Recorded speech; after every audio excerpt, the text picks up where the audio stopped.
Valentine's Day. Happy Valentine's Day. Hello, Mr. Andy. Welcome to UKNOT. This is like our third episode, right? Yes, it is. Yeah. UKNOT's a live call-in space. So you can unwind complex thoughts and emotions, find clarity in real time. And if you guys want to call in tonight and talk about what's going on for you, you can actually do so at that link. And let me put up the QR code. If you are watching on your computer, you can scan the QR code with your phone and it will bring you right into our line. So hang on a minute and let me get there we go. How was your week, Mr. Andy? I thought it actually went rather well, considering. I always tried, since the show is titled Unknot, I always try to think, I ask myself the question at the end of the week, primarily on Friday, what had me tied up in knots this week? What was it? Was there anything that sort of complicated things, or was there something that put a roadblock in my way that I had to figure out? And I think this week, despite all the tangential and residual stuff that was out there, and you and I both follow the media rather closely. The blowback that was going on with the Bondi hearings and all that other stuff. And today, I think, and I haven't been able to find it yet, but I saw a couple of sites that basically said both Germany and France have unredacted versions of the Epstein files, and they have released it. Really? Yeah, but I have not been able to find it out there yet. But there are a couple of different places, different sources that have said. I haven't heard Parnas say it yet, or no one else that I sort of trust has confirmed it. But a couple of different places were saying that both Germany and France have unredacted versions of the Epstein files, and they have released it. That's crazy. Yeah, I have not seen it. I literally have not seen it. So and honestly, I have no need. I've got a pretty active imagination. I've read enough about Epstein over the course of the years, and his transgressions is not the right word. There's probably, and I'm trying to be diplomatic and gentlemanly about it, about his perversions over the course of the years. Yeah, I don't need to read it. I don't need to see the pictures. We all acknowledge, and to use a legal term, we should just all stipulate to the fact that this guy was a pervert, and there were other people who he fed and was able to blackmail, and you and I have talked about this off the air, but you mentioned it a couple of times, sort of tangentially. There's more to this picture for Mr. Epstein than just the sex trafficking. He was linked on all kinds of different levels with other governments, maybe the Russians, maybe our friends in the Middle East that we can't say because we'd like to stay on the air, and uh, linkage not only with sex trafficking, but diplomatically, intelligence wise. So there's a web there that nobody in positions of power wants to reveal. That if in fact the French and the Germans have released it, is going to be revealed, whether they like it or not. So for sure. Yeah. yeah. How was your week? It was different. I think it was definitely good. But it was definitely different. Like the week I would say the week felt yeah, the week felt different. Lindy Stanfield, what's up, girl? Good to see you. The word I keep using because I can't come up with a better word is it's just weird. And I Yeah, know you mentioned constantly that we're going into uncharted territory, so it's going to be weird, and it's going to be weird for a while because we're all encountering things that we have never had to deal with before. yes, absolutely. I apologize. Not trying to be distracted.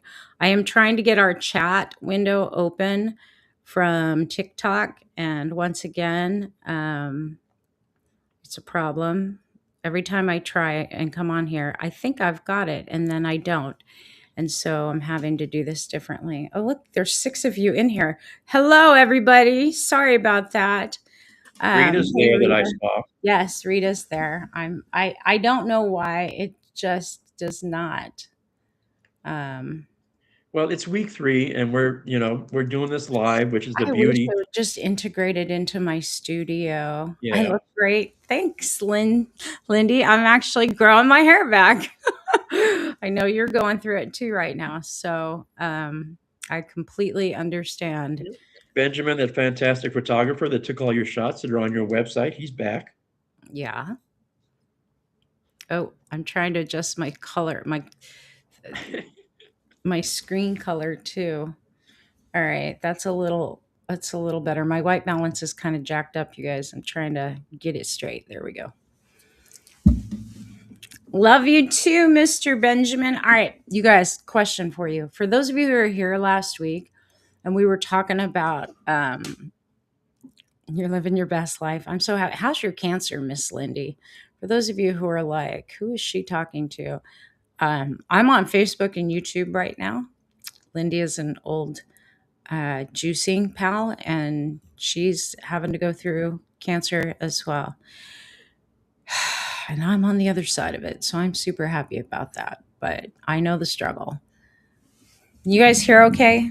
I guess I should have my microphone closer to my face. I don't know if you can. I think you're loud and clear, actually.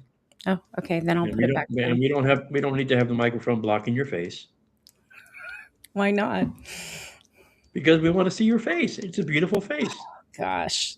All right. I living like I don't have cancer. Lived a pretty healthy life. You can't throw everybody in the same bowl with all their treatments. No, for sure. There's hundreds of different cancer treatments. Stage 4 and thriving. I believe I'm in remission. I am so happy for you. I hope so. I hope so. All right. So those of you who were here with us before when we were talking last, I guess it was last week. Last Saturday night. Yeah, last Saturday night, and we were talking about low set points and how to raise that. I've been teaching very deeply in Charm Life about that. Andy's in Charm Life, so yeah, they gave me 4 to 7 back. Oh, gotcha. That is so awesome, Lindy. You'll make it. I know you will. I always thought of cancer as a huge bump in the road. It was a speed bump, and it stopped me in my tracks. But um, coming back and rebuilding now in a big way. I mean, I have been rebuilding, but I'm actually making some pivots right now. So, yeah. Anyhow, those of you who are watching, hello, say hello, please. Let us know that you're here because I don't want to just jump in and we start this conversation and y'all are left behind or you're like, what is she talking about? And then we got to back up. Well, we've got 10 folks already on Facebook, so I know, I see that. Ashley, what's up? You mean on TikTok, not Facebook? yeah, I'm sorry, TikTok. Yeah. Too many too many alphabets. There's a lot of alphabets. Yeah. Yeah. Okay. So, anywho, let me just put this out there to you guys. UKNOT is your show. This is your time with me. But I also like to teach. And while I'm teaching deeply in Charmed Life about right now, because that is where we're at in our group, we had some people that were bumping up low set points, right? And we talked about that last week. So I was going to continue on with that because even this week, when we went to move into part 2 of Deeper Dive in Charm Life, we actually ended up, I had to coach everybody because there's a lot of things that came up in the week. So I don't want to dive into expanding it farther into part 2 for you guys if you have your own stuff going on. And like I said, if you guys want to call in and you want to get coaching with me, you can. The link on the bottom of the screen, that's studio.restream.io/EUO hyphen JVSU hyphen XZF. And I know it's long, which means you can take a screenshot of the the little thing at the top of the screen. What's it called? QR code. QR code. And you can jump into the dashboard with us and we can have a conversation. Because I'm broadcasting on Facebook, YouTube, and TikTok all at the same time, the beauty of technology, we've got to keep it into the dashboard. But there's a lot happening right now. There's a lot of shifts. The thing, for those of you who've been following, my updates on what's going on energetically, big shifts. The 17th is on its way. I have seen the 20th be a date that keeps repeating as well, and that is the big kind of world axis point in astrology that is happening on the 20th, and for this upcoming weeks, I think going to be pretty transformational on many levels. Things feel much lighter than they have. They feel like we're not just walking through quicksand and mud, which is nice. It's nice to have that shift. But let's ask Andy, the world access point. It's not a creation point. Angelica in TikTok is saying the creation point. It's not a creation point. It's called, because it's 0 degrees Aries, Saturn and Neptune are conjoined, meaning they're in the same sign. They are right next to each other. And we have not had this in our lifetime for thousands of years. This is a huge astrological placement. They call it the world axis point, right? Axis, not access, axis point. And it changes the game. But first, we have an eclipse on the 17th. That is the start of the Chinese New Year. The energy does shift. There's placements on that day with that eclipse. Saturn's involved in that. There's a lot of changing energies. And I can share with you guys some of the things that for the last few days or last week that I've really been pushing into. And from a almost, I don't want to say unconscious, but I wasn't putting the pieces together of why I was doing what I was doing on the days I was doing it until yesterday. And it's interesting how that happens. But now I'm paying attention. So, yeah. What do you want to add, Mr. Andy? No, I was just going to say that in reference to us maybe doing a deeper dive on Thursday because we were all, I don't want to say we were stuck, but I think we were all really working on the very first week The and the information exercise. that you gave us. Yeah. And we were maybe Yeah, we I were gave all, you guys a 6-page downloadable PDF yes, which with. I actually am still working through. So yeah, the PDF was 6 pages. So it was rather, not complicated, but it was rather intense. So, and I think that's testament to us in Charm Life that we were earnestly working at it, and you saw fit to slow us down a little bit so we could focus in on it. Which, you know, I'll say in other courses that I've taken, a lot of courses just keep going, and you have to either catch Because this up. isn't a course. This is a Yeah, container. yeah, This is and like it's a growth container. That's the right. way I view it. And we're a community, and when you detect the fact that we need to slow down a little bit, like we did on Thursday, it helps us all. And so, yeah, that's what I wanted to say. That the fact that we're going, it's like an independent study course, like you always say.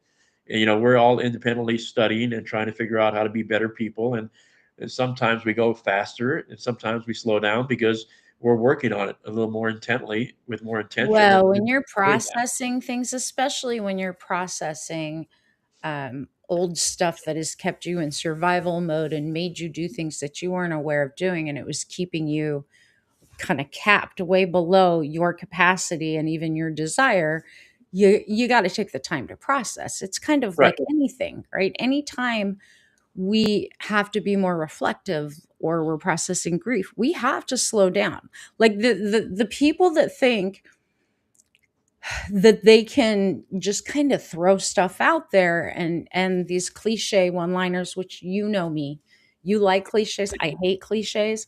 Like I think that it becomes, when it's just cliche, it becomes more marketing speak or motivational, not insightful, and Yeah. definitely not applicable and practical for everybody's unique position in I, I life. will I will stipulate to that because I think people use what I call and I don't call them cliches as much. They're crutches for a lot of people, and I think that's the way you see it because people hide behind them, whereas I use them to remind myself and remind people that because in the media, with I am, repetition is the mother of skill. So if you can grab a phrase that to you is cliche-ish, but it helpfully reminds people that they need to do this, as long as it's helpful. But when it becomes a crutch, like you think, then I agree with you that when they hide behind it or they use it as an excuse or they just say it and never follow through, then it I think becomes, it keeps it surface. I mean, yeah. that's the one thing I think why I'm not a cliche person, and y'all in the chat can tell me how you feel about it because I'm curious. Like, I think it keeps it surface, and the work I do is not at all surface. It goes to the No. depths. And this is where you and I have a lot of deep conversations because this whole money issue and when is, the idea of enough, a great example is I'm actually making more money now than I ever made previously. But am I happier now? Is it enough now compared to the way it was before? I mean, these are all But questions enough that are isn't just money, is it? right. No, but that's part of the mosaic, right? That's part of my Yeah, puzzle. And money's never been the driving force for me. yeah, That's something that's off on the side that I've always been able to figure out how to get what I need while I was doing what I wanted to do. So absolutely. the whole idea of how to raise the bar is fascinating to me because I've done the Mr. Magoo most of my life and been able to accomplish what I wanted to do. And I know I can't look back, but I sometimes think, okay, maybe if I had taken the Mr. Magoo glasses off and focused with a little better intention, I might have been further along. Okay, stop right there because we got to explain that. But first, I want to say hello, Harmageddon, whose comment is cliches exist without motion and are often weaponized by oppressors. I'm not going to argue with that. And I think that, that's why I asked, what do you guys think? Because we each have our own thing. Because I've been helping people for so long and I've been involved in personal development and self help and psychology and all those things, um, I get really annoyed when I see people's whole shtick and platform be a bunch of cliches that then it becomes like a whole belief system that you have to build your life around, and it doesn't have flexibility, or it's not dynamic and able to shift and change the way we need to, especially right now on the planet. Okay, so back. How many of you guys know what Mr. Magoo is in here? I had to explain this in Charm Life because we've got some younger ones in there. Andy and I are we're Gen I, X, I'm probably so I'm we probably the know oldest Mr. person in the Magoo room. in the cartoon. Do you guys in the chat know Mr. Magoo? Do you guys know what Mr. Magoo is? It's a loving term that I use for some people, and Andy uses for himself, and I'm not going to argue with him on it because it's the perfect sort of uh, image for what a lot of people do that are even not a Mr. Could be a Mrs. Magoo. So I'm curious, those of you on TikTok and Facebook and YouTube, y'all are here. Do you know what Mr. Magoo is? Are you old enough to know that reference in that cartoon? Some people in there are like, Mr. Magoo? What? What is that? This super cute cartoon, y'all. Ashley's like, I do. You had to look it up. Hold on. Let's see if I can put up Yeah, you can look it up. It's a great. It's on picture. the cartoon, or it used to be on the It Cartoon was Network. I such a don't know. cool, yeah. It was such a cool cartoon. Um, it was a it. Oh, they did a Disney movie about it. Yeah, No, long time ago. did they really? See how lost I am. Hold on. I'm trying to pull the I don't image think it up. did well. I It, think it was one of the last things Jim Backus actually did. I'm not going to pull up the image. There's too many other things on the screen with it. Yeah. Yeah, I didn't know they did a movie. But people will. Wow. It It's was a one of those. cartoon though. When we were young, it was actually a cartoon. And the guy, Mr. Magoo, he was so much in default mode and unconscious. Like he would get himself in pickles all the time. He'd be walking along the edge of a cliff and not paying attention, kind of like a lot of people do with their cell phones in hand right now. But like he was always on the edge of some major death or collapse, and he was so unaware, just unaware, because he was in that default mode. So when I say, or you hear Andy say, I was in Mr. Magoo mode, that's what we're talking about. Default mode, just completely tuned out, and you're totally unaware of your surroundings, your environment, and what is really happening. And somehow you miraculously come out the other end better. And that was always the premise on the show with Mr. Magoo. All these other things were swirling around him, and if he could actually see what was happening, he'd probably be scared. But he just sort of walk through it, and at the very end of the show, he always miraculously was okay. Yeah. Okay, but fully aware, could have done better, living it at full capacity. I don't think so. That was Right. the thing that always frustrated me about that even as a kid. I was like, why? Why? What is wrong with this guy? And as I got older, that image stuck. And I think oblivious, full on oblivious. Yeah. But I mean, look, y'all, a lot of us, and I can say this is true for me because I had a ton of early success and achievement in my life, right? Long before I woke up.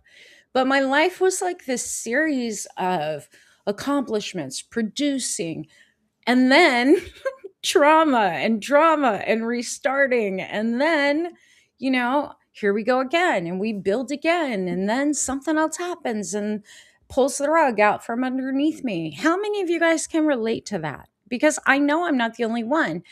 And I did not go to college, and yet I quit corporate as the director of business development before 30 years old. Like at 28, I hit business development director, and I had not a day of college, but I was scrappy, I was resourceful. And this is what we talked about last week. When you identify as scrappy and resourceful and you can get it done and everybody relies on you, and you think you got life by the cojones, but in reality, that put the load all on me all the time. And then when things fell out, I'm also the one that had to rebuild.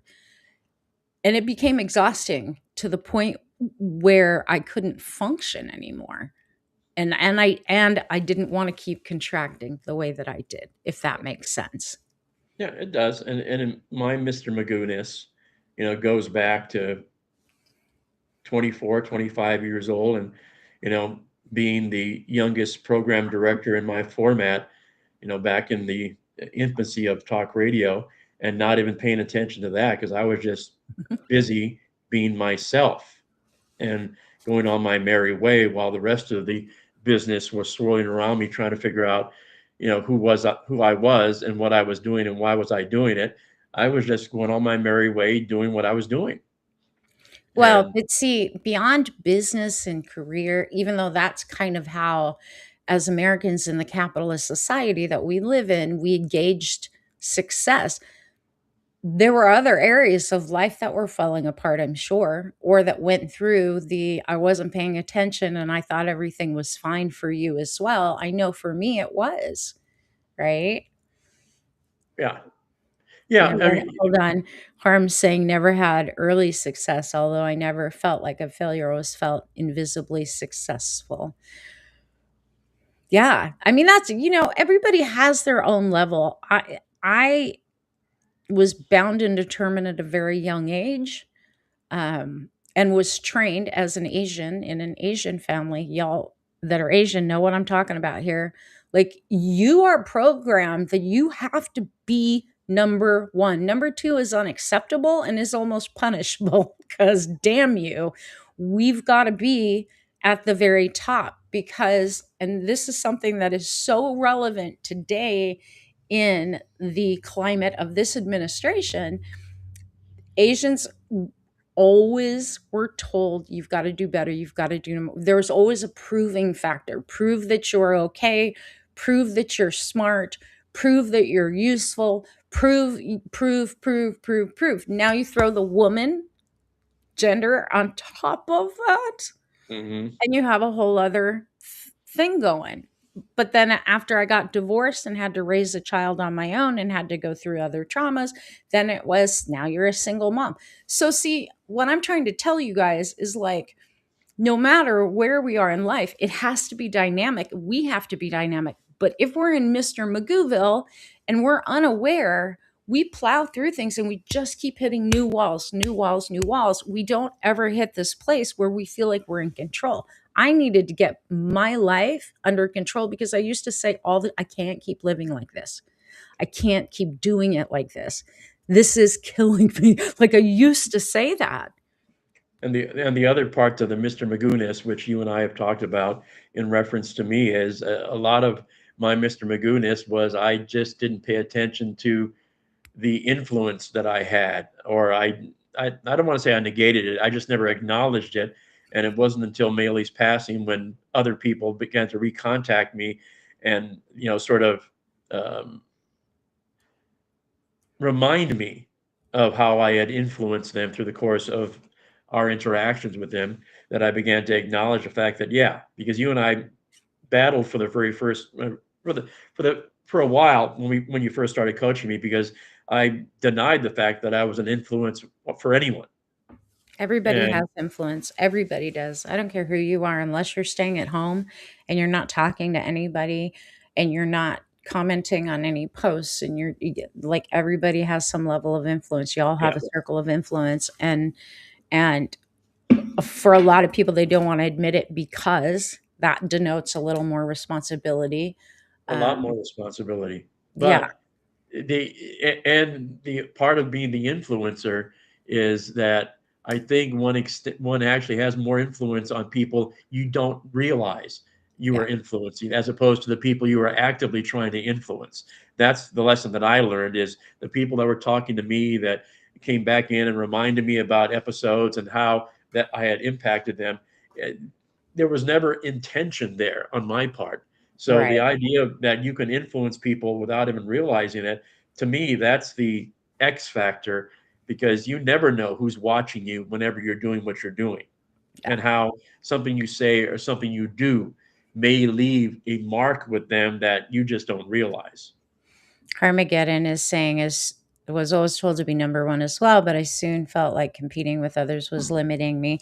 Competition with others, unless you're in some sort of a sport where you're getting scored and that's part of the game, I think um, is traumatizing and dehumanizing on all levels. And it's not, you can't compare yourself or compete with other people Uh, without there being a winner and a loser. And honestly, I don't think there needs to be in life winners and losers. I think there should be win always.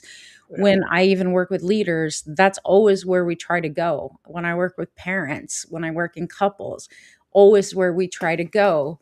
A win, a win for me, that's a win for you, a win for us. Like that's the big That's the biggest challenge generationally. If you look at what's going on, doesn't matter whether we're talking about politics, life, relationships, business, is the old school is, in order for me to win, you you have have to to lose. lose. That's capitalism too. Yeah, but the world that we now live in with younger folks is, we all want everyone to win. If somebody suffers, we all suffer.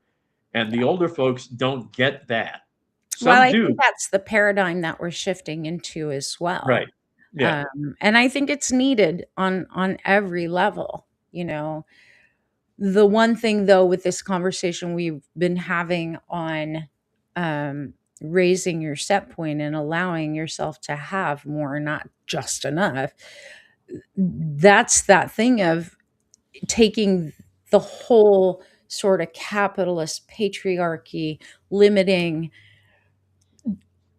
paradigm that we're in that is not supportive of life for everyone. It's very separating. trying to use my words carefully.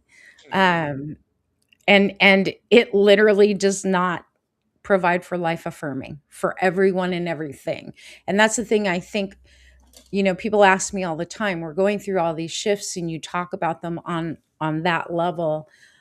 What does that mean? Well, on a practical level, it really does mean we have to get into a different way of thinking. This isn't me against you. This isn't left against right. This is top against bottom, or it's live or die at this point, because we are at a really precarious point in life on this planet if we don't shift and change things. But how do we shift and change things?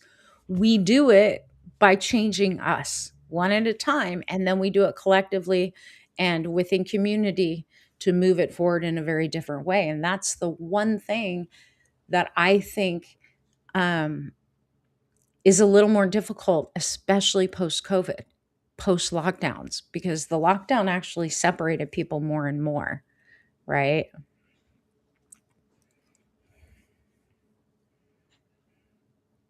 You're shaking your head. No, it did. Well, I was in one of those unique situations, because we've talked about it. I was a media person, so I was one of the few people that could move around freely, and I actually had documentation in my car if we ever were in a lockdown situation and I ever got stopped by the authorities.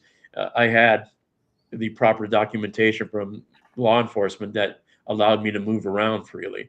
But it separated us, but the connectivity also still sort of existed.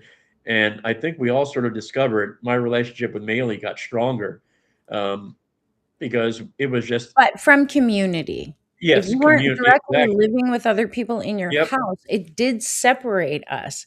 It from community, our community went from in person to online, Yep. which was a whole other dynamic.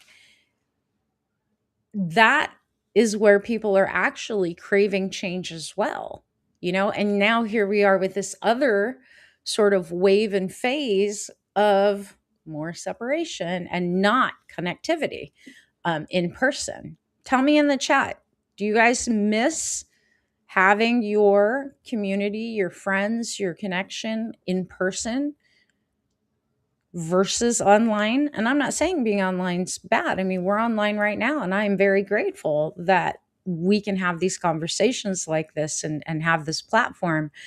But I don't think it replaces real conversation, real connection, and spending time in person, because as human beings, we need that physical We need the exchange. contact.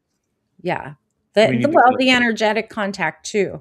I hate text. I hate text. Andy knows this. Like, I'm not a texter, maybe because I'm Gen X, but I do not like text. Too much can be misconstrued. It becomes very flat and one Well, dimensional. yeah, the reason that you don't like text is the same reason I don't like text. We're both very sarcastic, humorous individuals, and none of that comes across in text. I'm not Because I sarcastic. many a I'm a many a sarcastic queen. you're a sarcastic queen. You've got the logo and everything. And I was, in high school known as a smartass. And my mom used to stop me dead in my tracks when I got out of hand by just uttering two words. She would just say, "Okay, professor," and that meant I was getting out of hand, and it was time for me to stop being a smartass. Yeah. Um, but yeah, texting doesn't allow you to do that. Well, And I think it beyond that. Like, I don't know that that's why I don't like texting. I don't like texting because I like depth. I right, don't like y'all like I like depth on all levels in all arenas. I don't like surface level, and I think text is great if you have something you have to just touch base on, but it does not imply connection. yes, and the other part Our with texting, Armageddon saying the people I've met online don't really know me and all of my subtleties. And that's the other, I think that's the other thing, when you are making connection um, in a more intimate group or an intimate setting. Like, I don't mind Zoom, because I feel like we're in the same room. We're having real conversations, right? At least in my Zoom rooms. In my Zoom rooms, we are intimate and we're having conversations, and it goes both ways. But it still doesn't. It still does not replace the need for human connection and community. And if you look, and I know this is true for me, and I'm going to speak for myself. I'm sure Andy can speak for himself, and I'm curious about you guys. How connected are you to your neighbors? Who? Yeah, see? Do you know their names? Do you know their ages? Do you know what they do?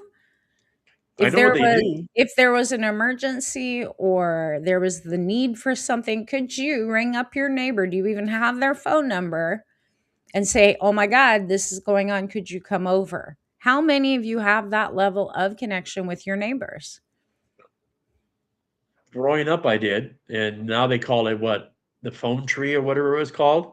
Back Use then, where you would know your neighbors' numbers, and back in the day when you actually had to memorize numbers so you knew who to call, as opposed to Yeah, we today, have just it easy. Now you just have it on speed dial, but, like, yeah. how many of y'all know your neighbors?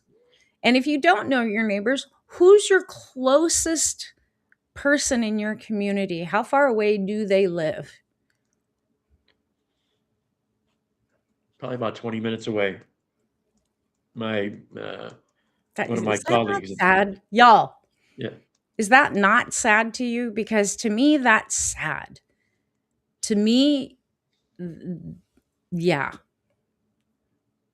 that's not connection.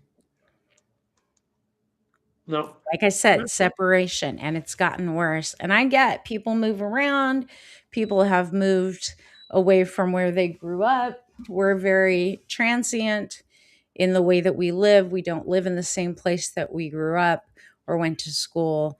Everything is more spread out. But that should not be a problem if in fact we trusted people, if right, in fact we made those actual connections. And with this shift that we are moving into, we actually need to form community more. We actually need to understand the strength in that. And when I talk about capacity and set points and expansion and all of these things that are growth oriented, communities right in there.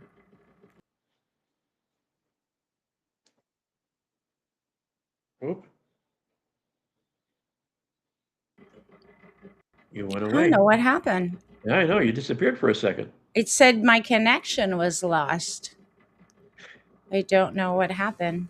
but now you're found. And now I'm found. That was very strange. Can you hear my air conditioner rumbling in the background? No, you're fine. I just had it worked on and it sounds like an airplane is taking off right You now. cannot your mic is good. Noise reduction is very good. I cannot hear it. That's crazy. Yeah, you're fine. Milo's looking at it like an airplane's going to land any second. It's disturbing Milo's rest.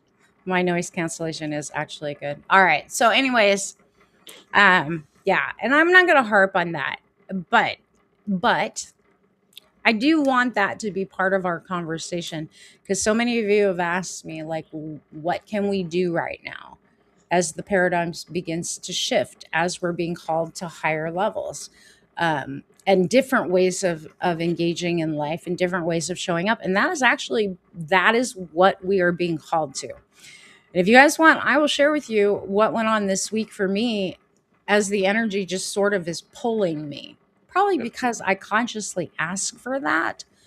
Um, but You know, funny, it doesn't show up like people would think if they're in Mr. Magoo'ville, like, so you got these things done.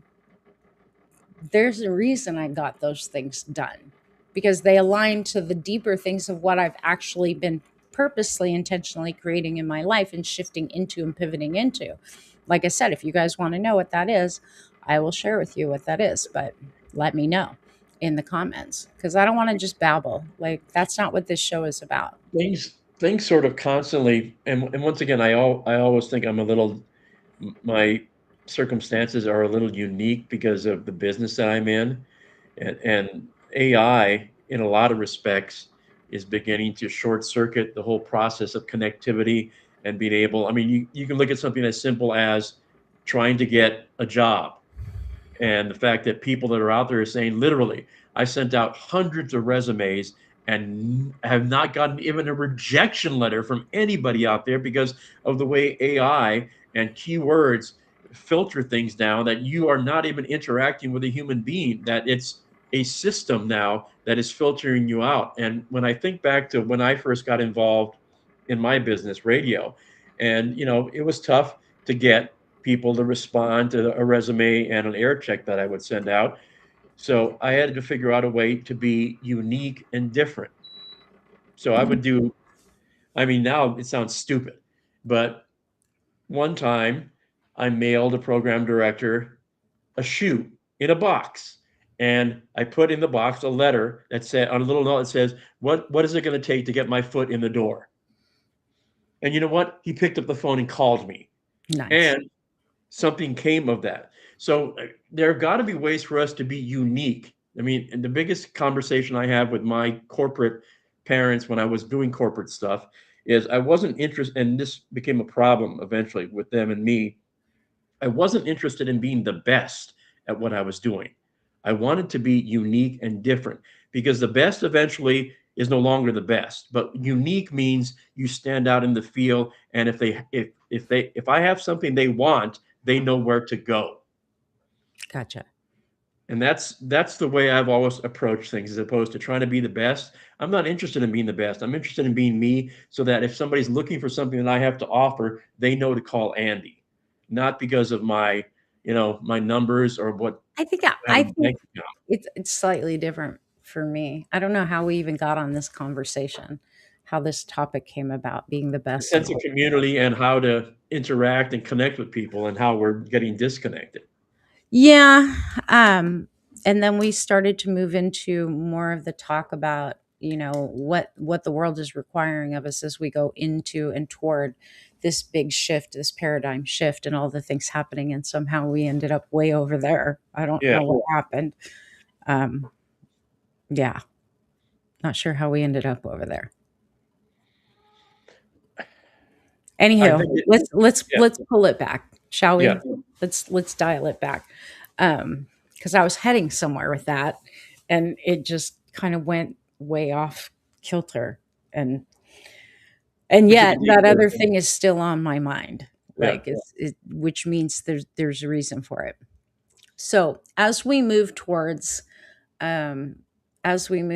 the 17th, I told you guys a week or two ago. Well, even in hey Nikia, what's up on Facebook? Um, that February was going to be a pivot point. January, February, April, July. Those are the 4 key months of this year. And as we talk more and more about how the world is changing, I mean, you guys feel it, right? Even if I didn't ever show up on live stream, tell me, do you feel that there's some big things changing? And some of you may think they're changing for the worse. Some of you may see that they're changing or lining up to change for the better. You were speaking about online community versus in person. No, I know. I was talking literally about what the world is kind of pulling us towards right now, and versus what the world programs have set up, which is the opposite. It's a shadow, right? There's a reason that the government wants us online versus in person. We have power when we actually come together, right? In person. And I'm not saying not online, but absolutely when we come online, like if we all came together in a Zoom room, do you think it would be as powerful as the people that hit the streets in LA, Chicago, Minnesota? No, I don't. Hard times ahead. Funny, I caught the stream. Hey, Nikia. Hard times are, I'm not going to lie. I'm not going to sugarcoat it either. There are hard times ahead. But just because there's hard times doesn't mean that it has to pull you under. If we understand what is shifting right now, where the energy's pulling us, then we can make the necessary adjustments and be more dynamic with the changes and not get pulled under. What has been happening for a lot of people over the course of the last 13 months is that they got pulled into survival mode. They got separated. It wasn't about building a community again, coming back into union. It was really based around it's all up to you, keep your head down. A lot of people got scared. I know that things from the deconstruction stage that we are still in right now are not easy. I'd spoken about this way, way back when I was going through my cancer and I was sharing live online when I could what was happening. And Spirit told me at that time, part of me going through what I went through and sharing it live was because we were going to be going through it on the planet. Everybody, there was no escaping it. And as they took me through it, and I shared with you guys back then, if you watched me back then, not on TikTok obviously because I was only on Facebook and YouTube at that time, um, I shared about how I was fully in a deconstruction phase and that we would go through that. And during the deconstruction phase, if you compare it to what I went through with chemo and cancer, it's ugly. You get weak. You're fighting to stay alive. You do go into survival mode. There's no other choice, right? And you pull back. But beyond the deconstruction part, then comes a point of recalibration, then becomes the healing phase, right? And right now, like first healing and then recalibration. Right now, I'm in recalibration. I'm in that shift where the world is in deconstruction. You guys get that? Nikia is saying I'm in the deconstruction phase. For sure. If you can relate to that, that's an important point of recognition. Awareness is everything. And when you're conscious of where you're at right here, right now, it allows you to move through things. So we know on the planet right now, globally, not just in the US, although if you're in the US, you feel this to the bone, right? We are in a deconstruction phase. Systems are failing. Industries are disappearing. And I'm going to share something with you that one of my old clients shared later on in the show because I thought it was super inspirational, and I think it's worth sharing with y'all because it's a good message. But systems are collapsing from our government. There's distrust. We've got revelations coming left, right, and center. Um, Healthcare, that system is collapsing. The education system is collapsing. Literally everything around us that we've become accustomed to is falling apart. Yes or no? And they have to. It has to. We've known, at least I've known, and I've shared it with all of you for years. There would come a time when the systems would collapse. They'd have to. And it's no different than when you buy a house that's got so many problems. You got to disassemble it. You've got to deconstruct it, but you've got to take it down to its foundation. And it's a scary thing to do. Like I had to do that with my cancer, my body.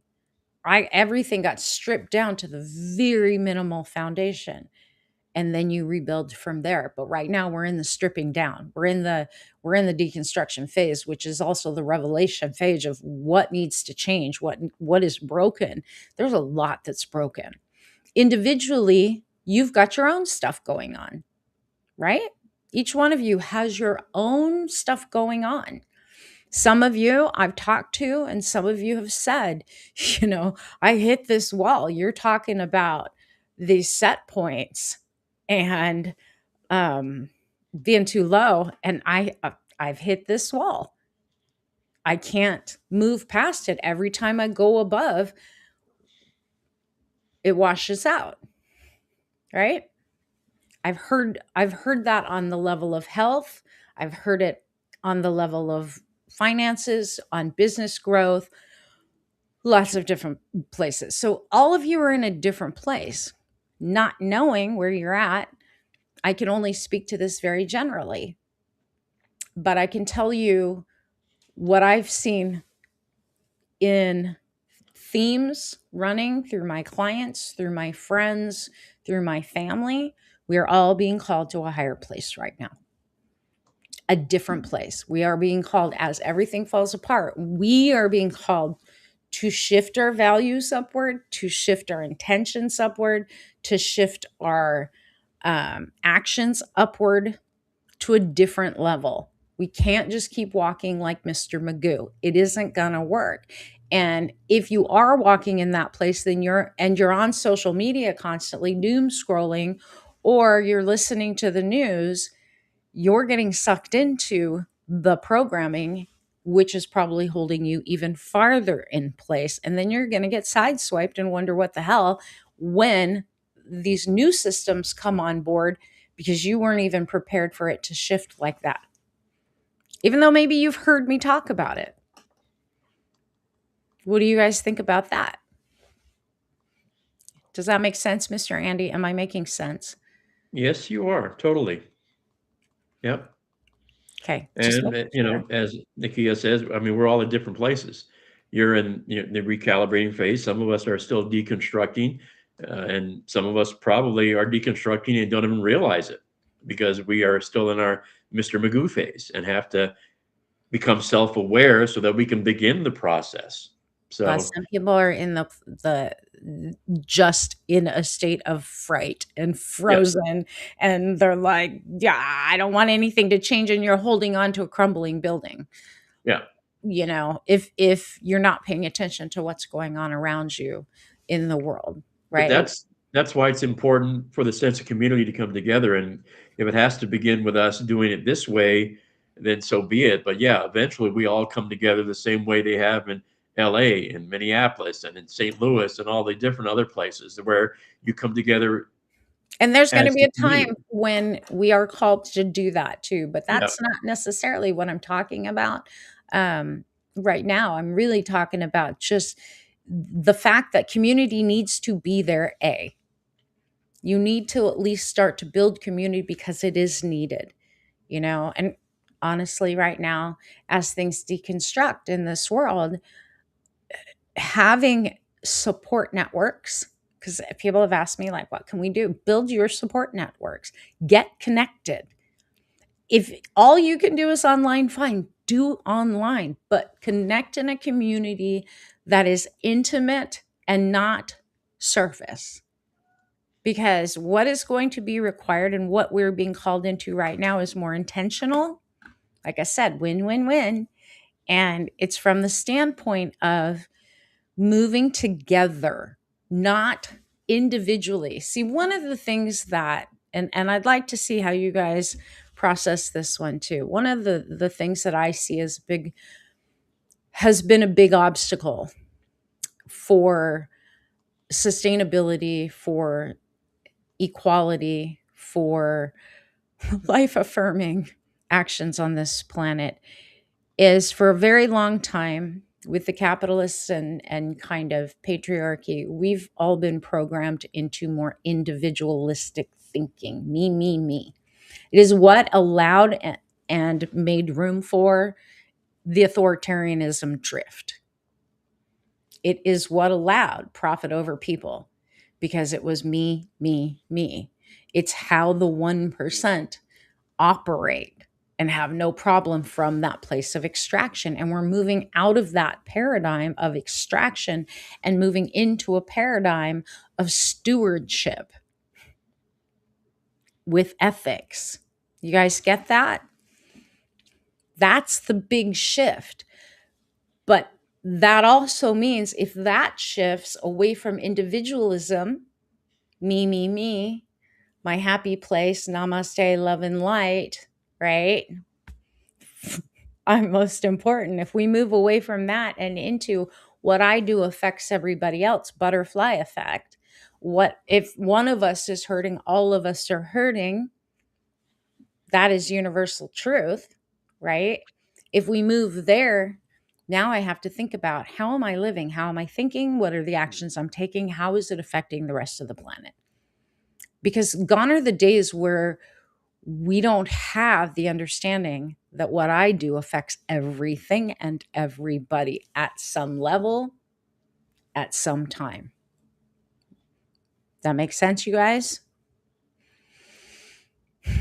Yes, you still have to work on your individual things, but coming at life from a very intentional place, shifting and pivoting, recalibrating how you're living, how you're thinking, the actions you're taking right now as we move.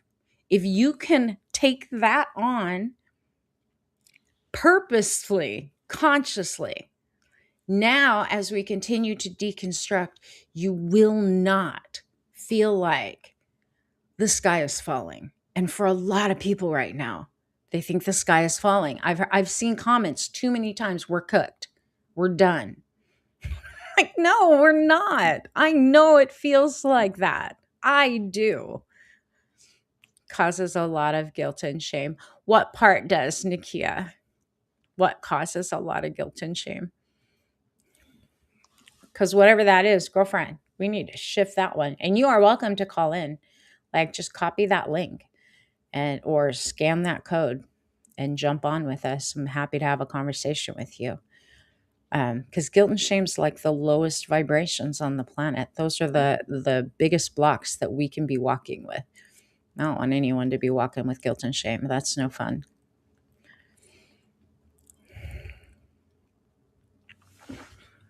Were you trying to say something, Mr. Andy? No, I'm Oh, I'm I thought I heard you. I was just waiting on Nakia to reply because I'm interested too, because once again, uh, Mm, that's at the very low end. she's saying being stuck in cycles causes a lot of guilt and shame. Um, it can if you allow it to. But here's the thing, just the fact that you recognize that you've been stuck in cycles says that you're on the path to break the cycle. You have the awareness that you are cycling, you're going through, right? These cycles and you're ready to break out of it. That is right on the edge of and threshold of shift and change. A lot of people don't even see that. Look, when I first started working with Andy, when I first started coaching him, like he said, he was Mr. Magoo, happy as a clam. Like, no, life is really good. There's not really that much that, I think needs to change. Or we are how many years into this now? 3 years 3 years, of and both yeah, group I mean, coaching. He's in Charm Life, he's in Hidden Wisdom, plus we do one-on-one. I was, and I said this to Bernadette. I said I was, I'm good. I'm done. I think I came here to do what I was supposed to do, and I'm okay with that. Yeah. That's where we started. And That where was are my you now? cycle, and it wasn't guilt and shame. It was, to a certain extent, I thought I was content that I had served my mission. Content was a Uh, word you used a lot. yeah, Yeah. that I was Yeah. that I had fulfilled. It wasn't an obligation because our relationship, Mailey and I's relationship, was uh, was good, but I felt that, yeah, I was content that I had done everything I needed to do. And um, when we start, that was the floor. That's where we started. And we're 3 years into it now, and I realize that there's more there, and that I still have a lot of gas in the tank. And now that I do it with intention, I'm also more aware of what I do and how I do it. So, but you have to be self-aware, and Bernadette made me aware of that, and that was my starting point. Going, yeah, I'm good. You know, Yeah, Mr. Mugo got a pair of glasses that changed his perspective after he went through the loss, grief, and processing. Then we stepped it up, and then he began to grow. And now, I mean, he's constantly asking me, like, what else should I be reading? Like, he's really on a trajectory of growth. yeah, Nikia saying, I've been stuck in content. A lot of people are in content. A lot of yeah, people, that's what we were talking about last week with enough. That is how, having just enough, living in just enough, whether that's relationships, money, or just life experience, that is, in a lot of ways, a survival mode mechanism. I tried doing hard things and my cycles are still spinning. It's humiliating. So take the judgment off of that, um, for real. But here's one thing that I would say, Nakia, because this is not something that's new. I've heard this a lot of times. In fact, I used to think that way before I really broke through a lot of this stuff in my 20s. Um, that whole like, I've done a lot, I've achieved some things, but I'm still spinning in the same cycles. Like, what's wrong with me? It isn't that it's humiliating, it's that you haven't figured out the clear path forward that is structured enough to break you out of those learned patterns, because those are actual patterns that locked in, that kept you alive for a time. Unfortunately, they just kept in your life because you didn't even know you had them at one point. But once you become aware, that's when the real work begins. And it's not easy. Like, my charm life people can tell you, and Andy's in there, like I said, everyone looks for, and I think because of the coaching industry and self help industry and the spiritual manifesting communities, there's a lot of people that, because of digital marketing from those industries and the medical industry, we've been taught there's a magic pill for freaking everything. Everybody wants instantaneous change and gratifications. And you know what? Social media, especially short form social media, where everything's a quick 30-second scroll, it feeds that dopamine hit and everyone thinks that it's supposed to be instantaneous. It's not. And if you believe that it is, then you will feel frustrated and you will give up, because it's not a magic pill. I mean, I've been doing this work on myself now for over 30 years, and I have not stopped because there's always more coming at us, and there's always another level, and there's always another deeper layer that needs to be peeled back, or another mask that has to be removed so that you can stand in your full capacity. And there is no guilt or shame or humiliation tied to that at all. At all. Like, for real.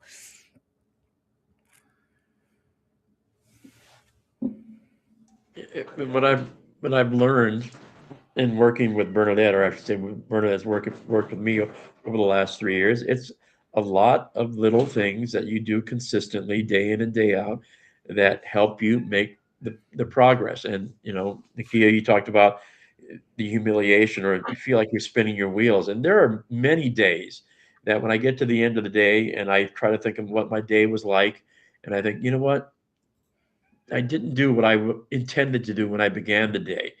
But then I say to myself, okay, I'm going to try again tomorrow. And that's what keeps me going. That I started my day with the intention that I was going to do this, this, and this. And I get to the end of the day, and maybe I didn't accomplish what I intended to do for whatever reason. But I say to myself, okay, I'm going to try again tomorrow. Yeah. And that's what I've learned from one of the many things I've learned from Bernadette. You set yourself up that way with intention, and there are going to be things that get in the way through the course of the day, because we're all human. And then you get to the end of the day and you try to clear your mind before you go to sleep and set your stage for the next day. And you say to yourself, okay, I'm going to try again tomorrow. Yeah. Yeah. I'm going to share this story with you guys. You guys ready? Yeah, I read it to you.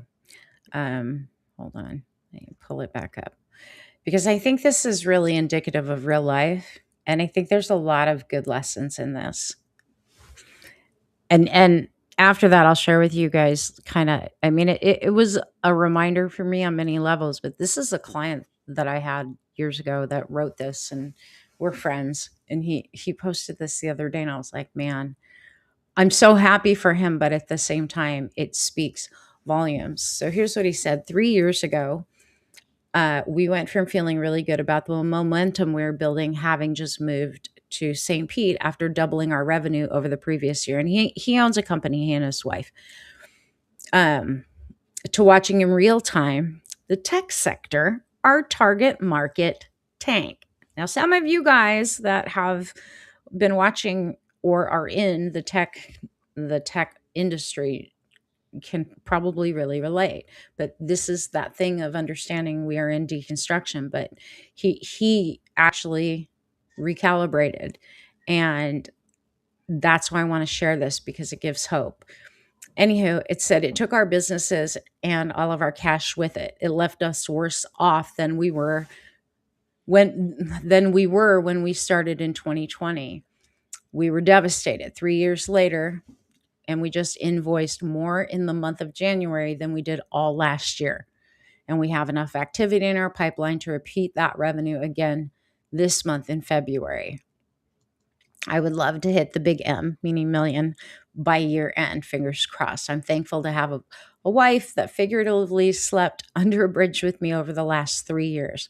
Not one argument, not one finger pointing, just pulling closer, grinding harder.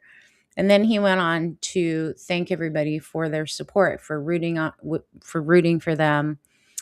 It says your generosity got us through some pretty dark times. Bootstrapping a company is one of the hardest things you can do. The stress is unreal. It can end marriages, friendships, mentally, emotionally, and physically drain a person. Most people quit. We didn't. Don't get me wrong. I know that bad shit can happen at any time, especially with the current state of things in this country. I learned a few things as we got bowled over and over again for 3 straight years. Celebrate your victories no matter how small they may seem. It rewires your perspective and mindset. Go where you know clients have money. We're focusing on equity backed tech startups, primarily in San Francisco and New York City. Those companies are backed by some heavy hitters in the tech investment world. And he goes on to say where he is focusing. And I'm not going to share all of it, but understand they had to pivot because Doge pretty much tanked, and it looks like he edited this. Doge pretty much tanked their business, and they were either going to shut down or they were going to pivot, right? They pivoted, and they're now, because they pivoted, because they recalibrated, they were able to get things moving again. And like he said, the revenue of the company more in 1 month than it was in an entire 3 years. His other message was to be tenacious, because your breakthrough could come overnight or over several years, but it'll never come if you quit. Build your team as soon as you can afford it. Companies should always scale. And that's more him just talking to the entrepreneurial spirit. I shared this with one of my entrepreneur clients and friends yesterday because it was so timely with what's going on right now in the world. A lot of people's industries have been hit. We've watched it on the news. My own business was hit when I got cancer, when my body deconstructed, right? I had to go through pulling everything back purposely so that I could focus on healing. Now I'm in this stage of, okay, where am I going to go with this? And pick up, but even more so pivot or recalibrate from where I was and what I was building before I got sick. Because, see, when you get sick and you're coming back, but you're not fully where you were energetically, physically, mentally, and I'm not. I don't have that same level of energy. It's starting to build again, but I'm very clear about the boundaries I'm placing in my life and my business. I am not going to allow myself to get so worn down that it takes my health with it, because that is one of those low set points. So I've been in that pivot mode. I've been in that, okay, recalibrate road. Remember I told you this last week, I've been working on some things, and on the surface, it looks like, oh, you're just taking care of business. No, it's all part of that intention And the vision that I put out and I've been working on with my Charm Life people, we each have our thing. I work right beside them. Yes, I teach, and yes, I help them, and I coach deeply with them, but I continue to do the work. And my focus has been really on, okay, it's time to get everything moving again with my business and rebuilding my health all at the same time. And to me, they go hand in hand because they both tanked when I got sick, right? So, oh, I know, Lindy. So this last week, for whatever reason, Monday came and I'm like, all right, it's time to clean up your books and get ready to do your taxes. Like that's number one. But I didn't just close out my books and do my taxes. I literally was like, some things need to change. I hate QuickBooks. My old accountant was like bound and determined to keep me on QuickBooks, and I've hated it since day one. I had QuickBooks Desktop, then I went to QuickBooks Online. It's a shit show. I hate it. And they're always raising the price. And I'm like, I don't even want to support this company. It doesn't feel good to me. I had to hire a new accountant.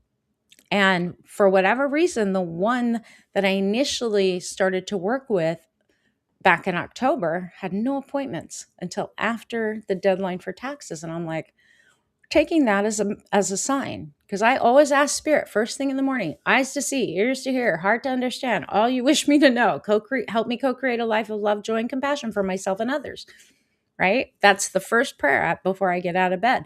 Then I set my intentions. One of my intentions lately has been to pivot, to recalibrate, to get everything moving in a safe, functional way that's fun and light and serves life, my life and others. Well, Monday came and they couldn't see me, so I had to find another accountant, and I did that. But at the same time, I'm like, you know what? I'm not going to let someone tell me how I have to do things. I've been in business now for 26 years. This business, I've been an entrepreneur for 30, but I've been in this business for 26 years. I'm not going to let someone dictate it. And I got rid of QuickBooks, found a new accountant person, and I'm like, this is the new software I'm using, and oh my god, it's so much easier. But I had to spend 2 days cleaning out the old books, setting up the new books, learning new software, and reconciling 5 different accounts between my payment processors and my bank account and blah blah blah. I won't bore you with the details, but man, that was done. And I got right in to see them on Wednesday. She's like, you're going to like this a whole lot better. And we're going to make it super easy for you so that you can now rebuild your business and expand with ease. And you can scale it back without worrying and without making errors. And I'm like, interesting, because how did she know that that's what I've been working on? Bringing it back. Lillian, hey, what's up? But this is the thing about intention versus being a Magoo. I've been very intentional in my journal, in my prayers, in setting out my to-do list of what I am creating. And this is where it gets interesting, okay? That post showed up on my feed that I read to you yesterday after I'd finished all my accounting. And I had taken care of everything I needed to take care of. And I finally didn't have any clients yesterday. So I had the space. I read that and I went, that's exactly what I need to do. I need to pivot, right? It's time to shift things and go back to where I was working before I got sick. And then I tried to pull it together before I was ready, literally before I was ready. Who the heck is this person? Oh, and I messed it up. Like my brain wasn't fully there, and that's that thing of jumping the gun. So I'm revisiting everything now. But as I was redoing some things and building some things yesterday, making my pivot, getting very clear on what that is, what I'm going to allow in my business, how I want to show up in the world, show up in service, show up in my business, and whatnot. Spirit said something to me and said, look at the calendar. And I looked and I'm like, what am I looking for? And they're like, you've been talking about this eclipse on the 17th. And just about that time, one of my clients messaged me because I told her in Charm Life, if you want, we can work on some of these things together because I think they're in alignment. We're both in the same place. We can discuss it because we were out of time in Charm Life on Thursday night. And she's like, yeah. So she messaged me and Spirit said, look at the calendar. You know why all of this has lined up? You've cleaned your books up. You've made the changes structurally that you need to make so that you can actually create what you want to create. Eclipses are for what? Do you guys know? Let's see if Andy remembers. Hmm? What are eclipses for? For beginnings and ends. Endings first. Yep. Oh, yeah, endings. Yeah, for new beginnings to happen, things have to end. Yeah. Correct. Yeah. Yeah. So the 17th is an eclipse. Okay. It's an eclipse. It's also the Chinese New Year, but it's an eclipse. And it's an eclipse with Saturn in play. Saturn is about boundaries, Saturn is about lessons. And to me, okay, I've learned my lessons with that deconstruction. Yes, Rita, it's about change.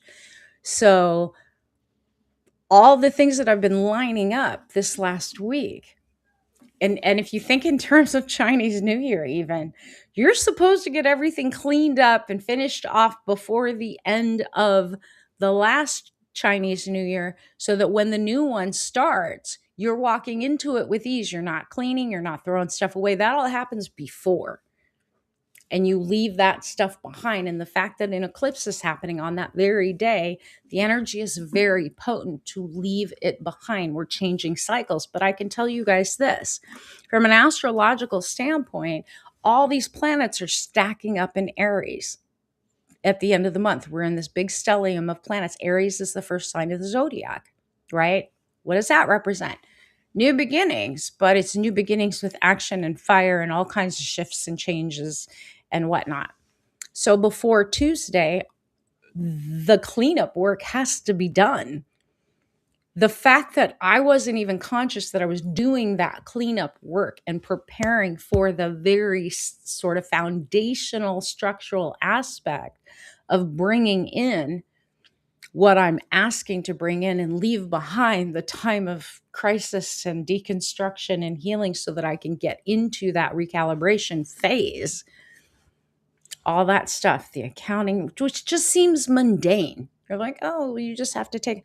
No, it's structural, foundational, and it's clearing that whole thing out of the way so that come January 17th, that eclipse can take that old energy, lessons learned out of there, just clean slate, move it forward. When you're intentional, you start to see that there's actual energies that are supporting you. And if you're taking action on the things that are coming up and you're making that room, because you've said it's time to shift the capacity upward, it's time to move everything into a different lane, you notice. And then the rest follows. Hold on, I want to read this comment. Lindy's saying, I went on a 5-year road trip in my Ford Transit van, tricked out into an RV by Sportsmobile by dog, and I enjoyed traveling the country, having a blast in 23.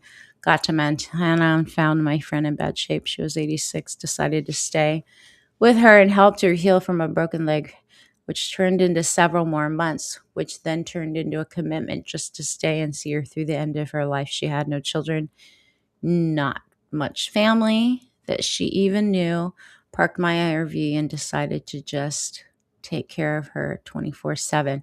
That was November 23. And by December 24, I discovered I had horrible parasite infection. So I worked on that for the last 2 years. Unbelievable story. And experience cleaned up my body. Haven't been feeling good for quite some time. So I knew there was something wrong. Then in August, I was diagnosed with stage 4 liver, bone, blood cancer. Thought to myself, I've been so healthy and trying to do all the right things. How could this be? Learn that parasite causes all of that as well. Yep, it does. Had to continue for Hibbit and did again October 31st, 25 when someone ran into my parked RV and totaled it. Oh no, there goes my road travel in the future. So I let go of that. Having cancer and living with a life of illness, things just start a big deal, accept your health. I continue to take care of my friend full time, taking care of myself, had to create the same boundaries you're talking about in order to thrive. And after, I love that, Lindy. I mean, cancer's challenging, but you learn a lot. I actually had a session this afternoon, a quick one, because I missed she missed my schedule yesterday, so I told her I talked to her today. But one of my longtime clients, like she's been a client for probably 25 years, and she's just on the tail end of getting breast cancer treated. We had a session today, and we were talking about that very thing, like cancer's a bitch, but you'll learn a lot. You learn a lot and you change. Things change. Your thinking about life changes too. And in a lot of ways, a lot of people that haven't had cancer, they don't understand. There are certain things that you are now stuck with, but how you decide to live life from that point forward is what determines, do you have an excellent life, or do you just stay in the mode of being afraid you're going to get sick again? Totaled your vow. No, I got that, Lindy. Yeah. So it's pretty cool. So let me ask you guys this question. Knowing what I just said about the eclipse, about this whole deconstruction phase that we're in, knowing that this whole entire week coming up, starting Tuesday, is going to be the beginning of all of these big shifts that are moving us through. I mean, in the spiritual communities, they talk about, oh, when we enter the age of Aquarius, it's all good. Oh, it's all good because we have to go through the shit first. It doesn't just miraculously change overnight. It does not change overnight. So that being said, what has been creeping in your attention, your focus? What are you becoming aware of, or have you become aware of, that needs to shift and change, that you can actually jump and get the foundation cleared so that you're working on a clean foundation, moving into this new energy, and let the old shit eclipse out on the 17th? It's not the final eclipse of all time, but it's an important time. And that's why I'm asking. I did learn what's important for sure. Um, it's not that I didn't know it either, but here's what's interesting about, like I said, Spirit told me when I went through that, because I ate healthy, I did all the right things. I knew I was sick and I was trying to treat it naturally for 2 years and it just did not work. Inevitably, it was going to end up where I was, and it was fine. But that walk and that battle is unique into itself. And I had always said, and this is interesting because one of the big things I had to accept is, and I know this and I teach this, sometimes our beliefs have to change. And one of my biggest beliefs was that I'd never do chemo and radiation until I was in the ER and they're like stage 4 lymphoma, and that tumor is freaking huge and it's shutting down your kidney. Guess what? I'm like, all right, I guess we're going to do it. I said I never would. And I probably wouldn't do it again. And I say probably because I'm not going to commit to, definitely not. But I can't see myself going through that again. Nor do I feel like I'm going to have to.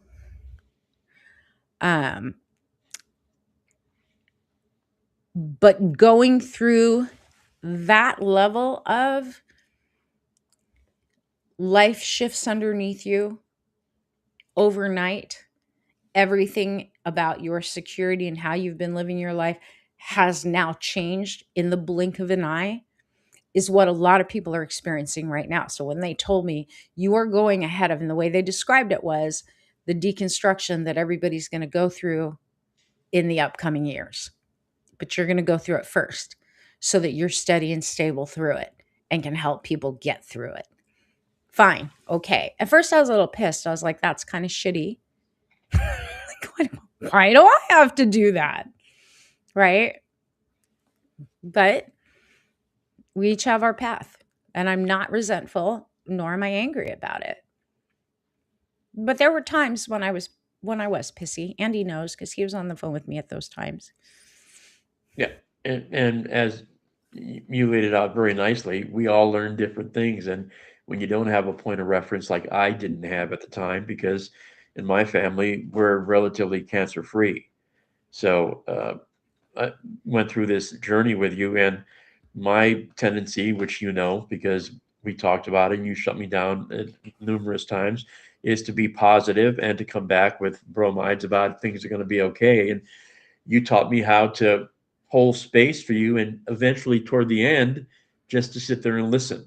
So we all learn different things from the same part of the journey, and that's what I learned, and still learning in when it comes to how I deal with other people too, to hold space for them, and just sometimes you just sit there and listen. That's And all they don't want try you to to do. change how they feel. I Yeah. think it's one of the most important things that anybody can learn, um, especially at this time,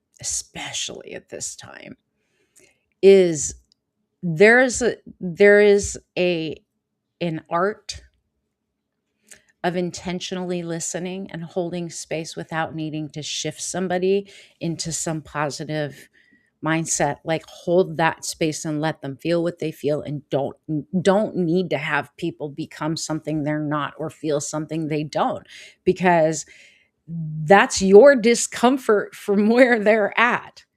Like, the reason that we always feel like we have to kind of positive speak to people when they're going through something is because we're not comfortable with the energy and emotions that they're holding, and we're like not willing to really hold that space. But when you do that, you actually unconsciously invalidate, dismiss people, and you're not accepting where they're at. We have to learn how to meet people where they are and let them be where they are, and accept them and love them regardless, regardless, because each one of us arrive exactly where we're meant to arrive at exactly the right time.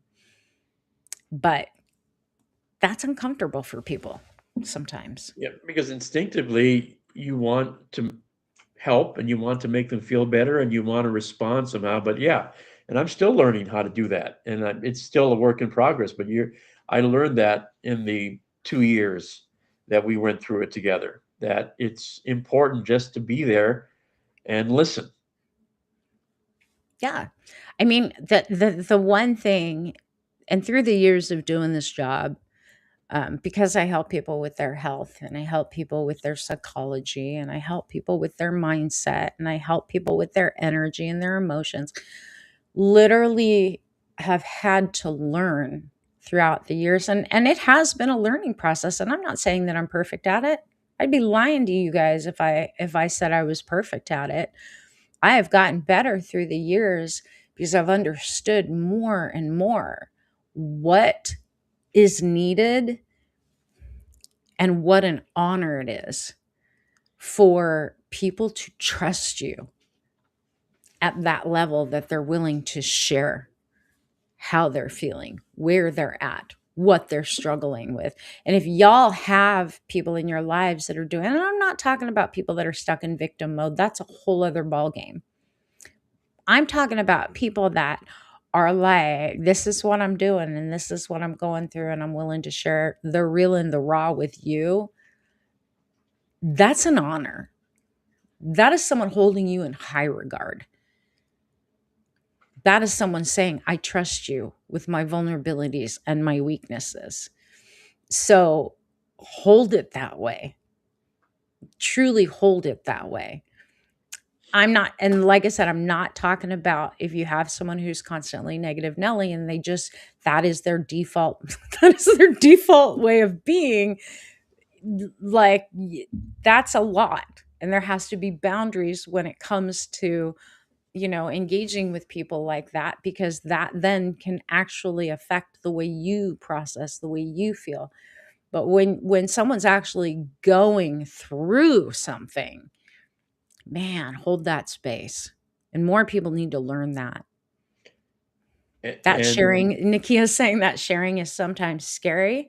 Absolutely. It is scary for people, you know? it's scary. I bit back at You know, you can call it the steroids or whatever you want. Normally, I'm a little more diplomatic about it, but when you're going through cancer and you're where I was, where I was ready to quit chemo. I was ready to quit treatment. Um, and the I was on high doses of steroids. So when I was on the other side of it, when I would go through the crash, the steroid crash, I would have these awful days. And those are the days, you know, Andy's trying to positive cheerlead me and I'm like, "Stop." I was biting at him. I'm like, "Do not. That is not helpful. And if that's where we're going, I'm not going to talk to you, and I'll talk to you when I'm feeling better, thinking better and being better." But if you can't hold that space, we're not doing this because I can handle it on my own and I will. But because he was asking me, "How you doing?" You know, and he meant that, I shared with him. And it was a moment of growth for him and for me, you know, because it was me too holding my ground and literally drawing a boundary and saying, you don't get to do that. Like, we're not doing And that. and for me, it was a growth process just because you begin to realize, and when and Bernadette knows I'm an overthinker, I would a lot of time think, okay, am I really there for her, or am I doing this for me so I feel better after our conversation is done? And then when you realize that you're in that space really for her, it's a not easier, but it's easier to deal with the complications and sometimes the uncomfortableness because we're being honest with each other. Yeah. Yeah. But it made it easier over time, and it was a growth process that was, yeah, uncomfortable and sometimes painful because for me it was new territory and I was trying to be myself, but she didn't need that. She just needed me to be there to listen. That's that thing of being in service. But that's that thing right now too. I think we all have to be aware of, you know, am I showing up for other people in my life right now, for me or for them? And if I'm showing up in service, I need to show up for them. What do they need? You know, and that's where deep listening is important. And then if you need someone to show up for you, and this is that other part of having more than enough, but from a different angle, learn how, because a lot of people in survival mode do not know how. And look, I grew up in an abusive environment, so this is always a continual. I have to watch this one. Know when to ask for what you need. Know when to accept help. You don't have to do it all on your own. And I think we open that with that kind of tonight. You know, the scrappy, resourceful, do it all on your own thing.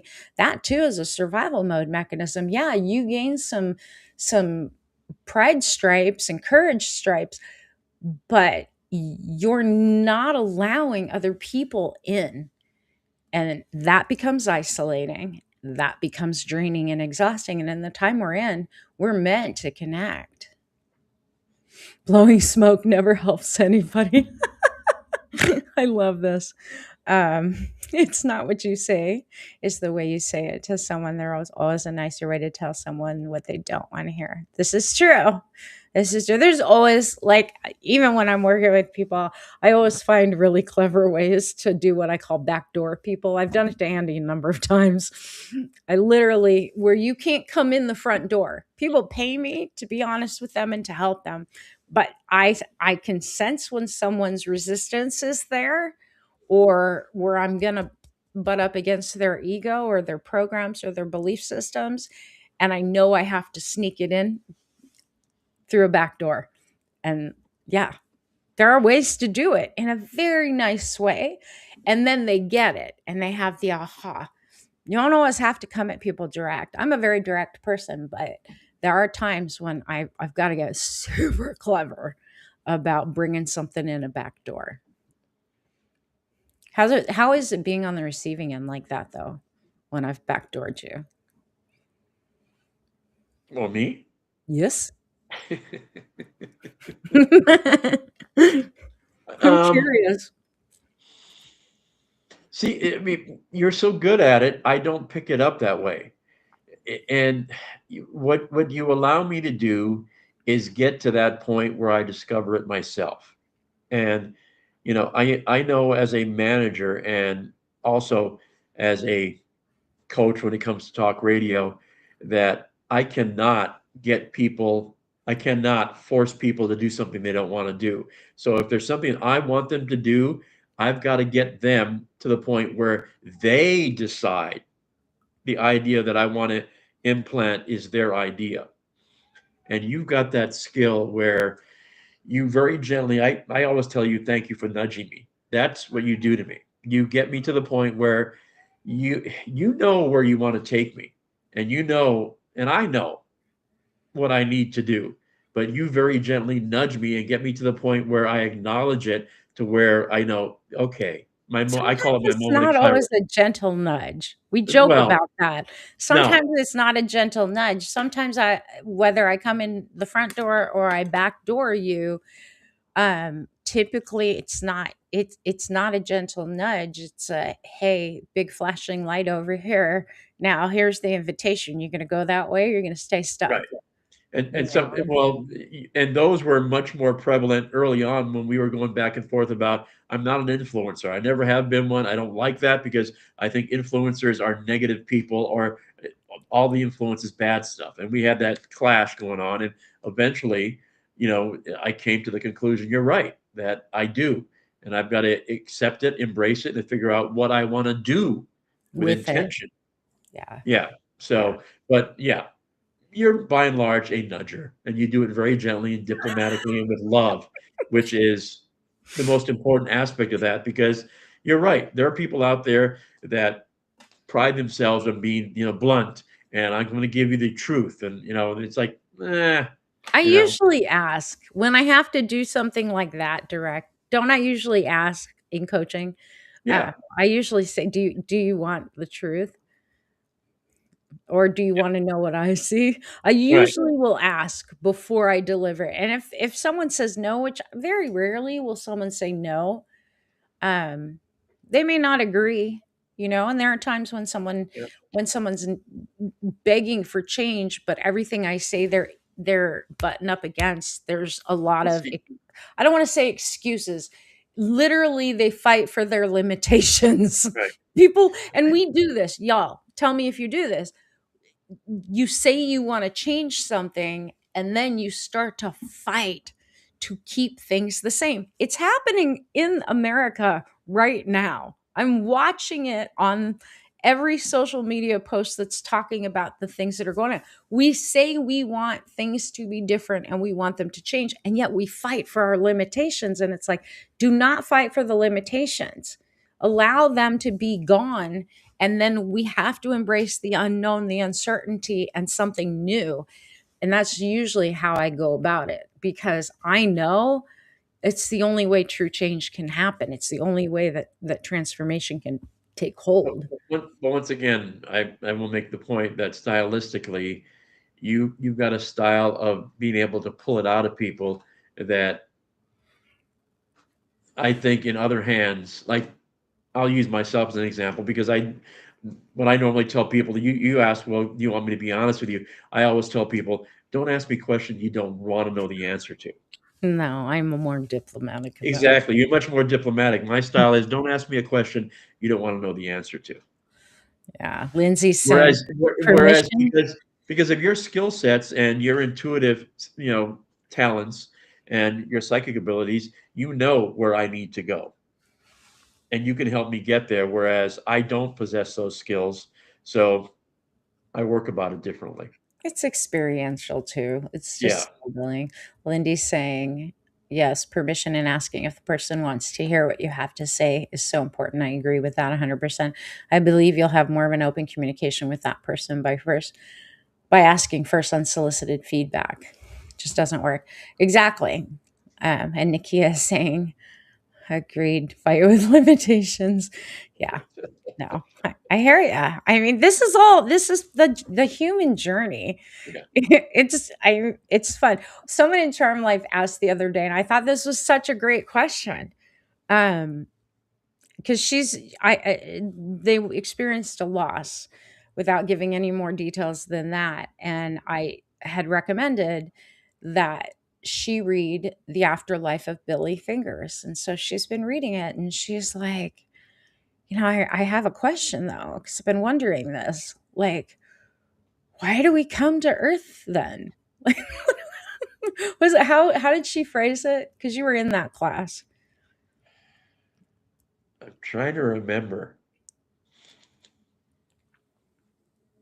I With don't all remember the of the words. challenges and all of the obstacles that we have to go through in our lives, why would we want to come? Why do we choose? Why did we choose? Yeah. Because they were talking about all the other challenges and things you had to do in the at the next level, and there was still a lot to learn. So why Yeah. did we come here? And the one thing that I explained to her was how I view death, and I don't know if you guys know this about me. Maybe you do, because I've been a medium for a long time, my whole life. But like, I view death very differently. And it doesn't necessarily make me sad, although personal loss makes me sad. When my dog died, when Shasta died 20 years ago, my world fell apart because she represented a mother to me, the only mother that was ever a mother to me. She literally mothered me. So we were talking about that, and would I choose to never have another dog again just because I lost her and it devastated me so hard in that moment, and I had to learn how to live without her, you know. And we talked about how death is a doorway. And this is how I view death. Y'all don't have to agree. I'm going to tell you how I understand it, just from the work that I've done with those who've crossed over, and through my work. Death is a doorway. It's not an ending. It's hard on the people that remain. It's not hard on the ones that cross over.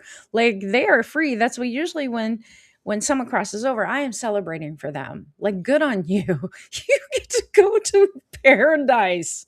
You get to go where things are light and you're not sick anymore and you can move freely, and it's good, right? I was happy for Shasta because she had cancer before she died.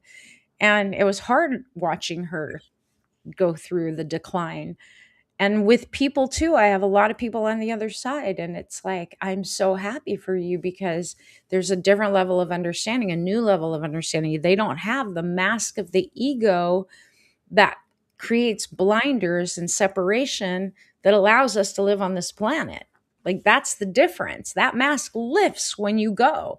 I've never, ever, ever heard somebody, unless they were rooted into this planet that's had a near death experience, say that it wasn't a really lovely experience. In fact, most of them said I didn't want to come back because it was that freeing. It was that full of love, right? I felt that release when my mom died, Nikki. I said, yeah. So, when we were talking about it, I was like, on the other side, though, it's all love, all peace, beyond what we can even comprehend or understand, because we are in third dimension, which is super dense. We came here to express our unique divine spark. We are each an individual expression of the divine. It is in us, it is around us, it is everything. But each one of us is a unique spark. I am the Bernadette spark of divine source. Andy is a unique spark of the divine source. Each one of you is a unique expression and spark of divine source. Originally, we all came from source, but we are a unique expression going through unique experiences. Heaven is kind of boring. And you can, I don't want to say boring, you don't have the challenges. Here on earth, we have everything from devastation to thinking we're in paradise at any given moment. Like, there's this huge spectrum of experience that we don't necessarily have on the other side, because here we have the veil of the ego. We have blinders. We don't get to see everything at one time the way that you do when you're on the other side. So why would we come here? to go through these struggles? Why would we come at this time when the earth is experiencing this massive contraction and this massive paradigm shift?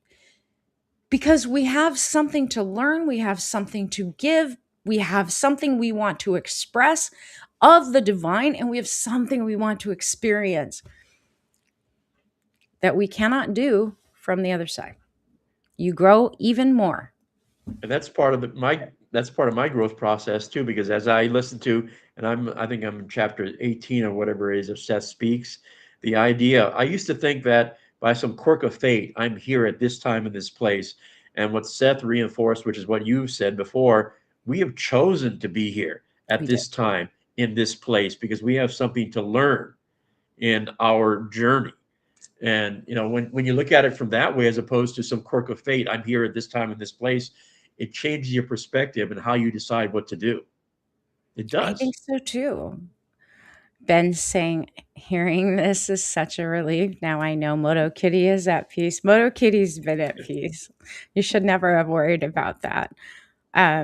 They inherited, they adopted our cat Moto, and then he got taken by a bird.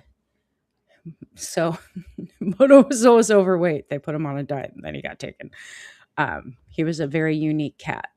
But no, Moto had an amazing life. He started out a stray, and I ended up with him, and he was an amazing cat. But yeah, I Moto's in a good place. I have so many animals on the other side between horses and hamsters and dogs and cats, and no fear of death. Here it's a win-win as far as I'm concerned either way, right? Yeah. I was happy her chains were broke here, and and has ties here. She has 6 children. Ah, that's amazing. Yeah. It's funny how we look at it though. Like, and survival and trauma can make you only see the dark side of an issue or the challenge side of an issue. That's called catastrophizing, and a lot of people do it and they don't realize they're doing it. Um, but we had that conversation, and I thought, this is a lot of people right now are questioning, what the hell? Why am I here right now? And a lot of people are either in the midst of survival mode, they've been thrown into it because of everything that's happening, or they never got out of it. When everybody went into it during COVID, which they did, everything changed. Anytime you have um a situation that comes and pulls the rug out from underneath you of what creates security and safety and the known and the familiar, anytime that rug gets pulled, it will put you in survival mode. How long you stay there is entirely up to your tools and your understanding and your own psychology. But everybody went there. Everybody did. I mean, we were all of a sudden in lockdown and told all the time, like, people are dying left and right. Remember? And we stayed there for over a year. And then slowly we came out. But after that, the landscape had changed and the separation had occurred. And right now, this last 13 months, it's the same thing, only it wasn't caused by a lockdown, right? Nikia, he got skinny and got took. We lived in Colorado. There's a lot of big birds, lots of big birds. Anywho, so lots of things that we can move into and should be moving into from an acceptance place right now. Really from an acceptance place. I'm excited for what's coming this week. But what's coming is probably going to be a little challenging for some. None of us know what's coming on Friday, the 20th. None of us. And I'm not even going to I mean, my feeling is this. There's big shifts that are occurring in the midst of all of those big shifts that happened this week. If you look at what has been occurring for the last couple weeks, last month, I think it's going to go into a place where change has to happen, and it's demanded. So we'll see. I don't want to say more than that, cuz I actually am excited for it. I'm not afraid of it. When I first looked at that transit, it was like, "Oh shit." But now my feeling is no, cuz something already has shifted in people's energy. It's not as heavy as it was, especially through the month of January. January was a crazy month. Or as you simply said the other day, there is more light happening. There is more light happening, yeah. And I think we're more energetically slated right now for things to go in a better direction. That doesn't mean that we're done with deconstruction and system collapse. We're in collapse. From the standpoint of systems are collapsing, but those systems were not put in place to honor us, empower us, give us freedom, and allow us to be who we are at our full capacity. Those systems were there for control, and that's what's breaking right now, which I am very happy about. It's messy, it's a little scary, but those systems were put in play to control us. And the system itself does not like that it's breaking. Mm-mm. We're seeing that. So they're tweaking and trying different plays to scare and intimidate us. And the dark wants that. And that is what we have to stand up against. Yep. Yeah. So, anywho, all right, you guys, we've been on for almost an hour and a Almost half. 2 hours. Is it Almost 2 2 hours. hours? 150. Holy Yeah. cow. It went by Oh, look really at quick. that. Yeah. Yeah. It took us a little bit of time to get everybody sort of here and also to get on track and hit Yeah. the flow, which typically happens, and social media typically does not send out the notifications right away. People don't get their notifications. Was that helpful, you guys? Let us know in the comments. Again, things are pivoting right now. I'm pivoting and recalibrating my business right now. A knot is part of the activities I do, sort of community service based. It's a container, but it's also part of my business. So, I am redoing a lot of things right now to honor my own energy, how I'm showing up, and what I want to show up and offer. So it's important to me to know, does it help? Is this good for y'all? I would say resoundingly yes. And Good night, Lindy. the coolest part of all this is the fact that um, we're all feeling the weirdness. So I don't know any other way to describe it. It's just the energy's weird, and as you said many a time, we're going into an area that we know nothing about, and we just have to fill it with faith and hope that we're going to come through this okay, and we're feeling this together. There's signposts there though, Yeah, right now. There are actual y'all like d- whether it's in your own personal life or if you really look for what are the signs, there's always going to be signs in nature that we're heading in the right direction.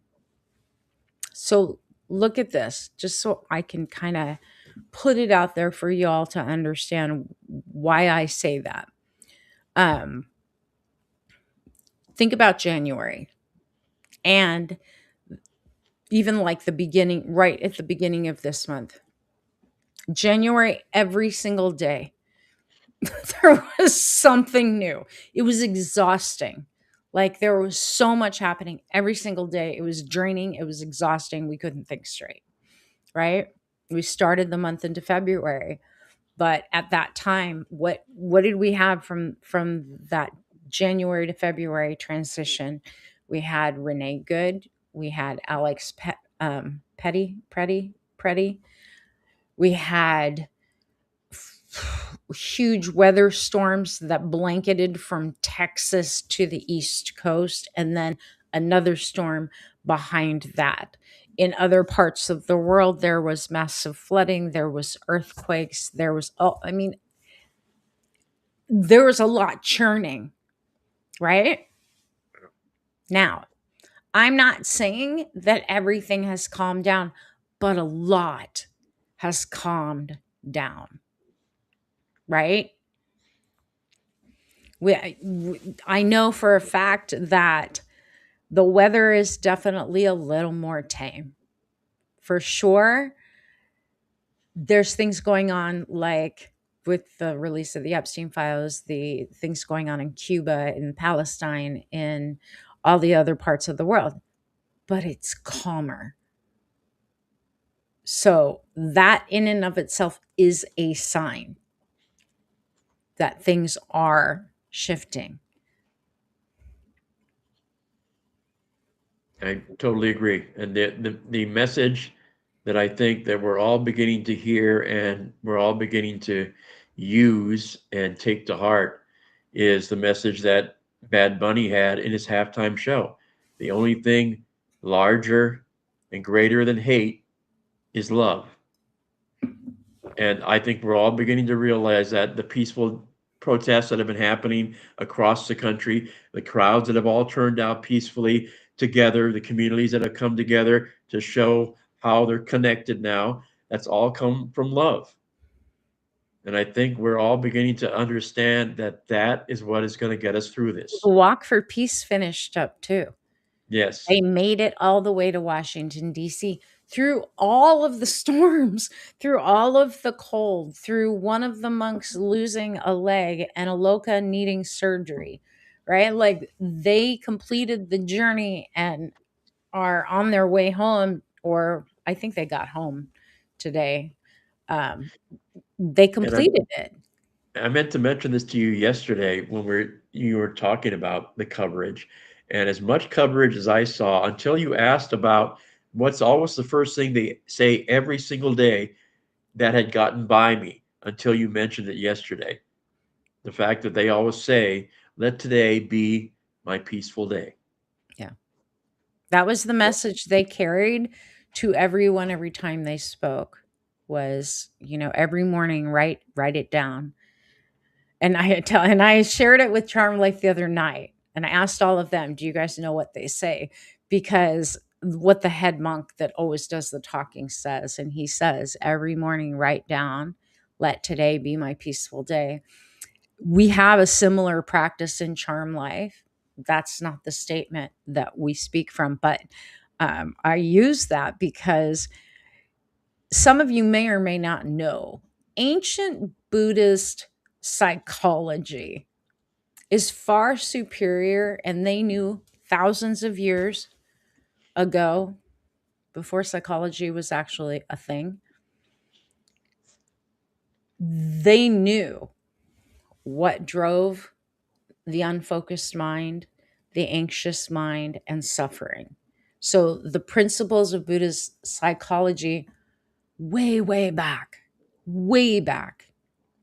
older than modern psychology, but actually more complete because they were more holistic. Like that's why I've studied the way that they do things.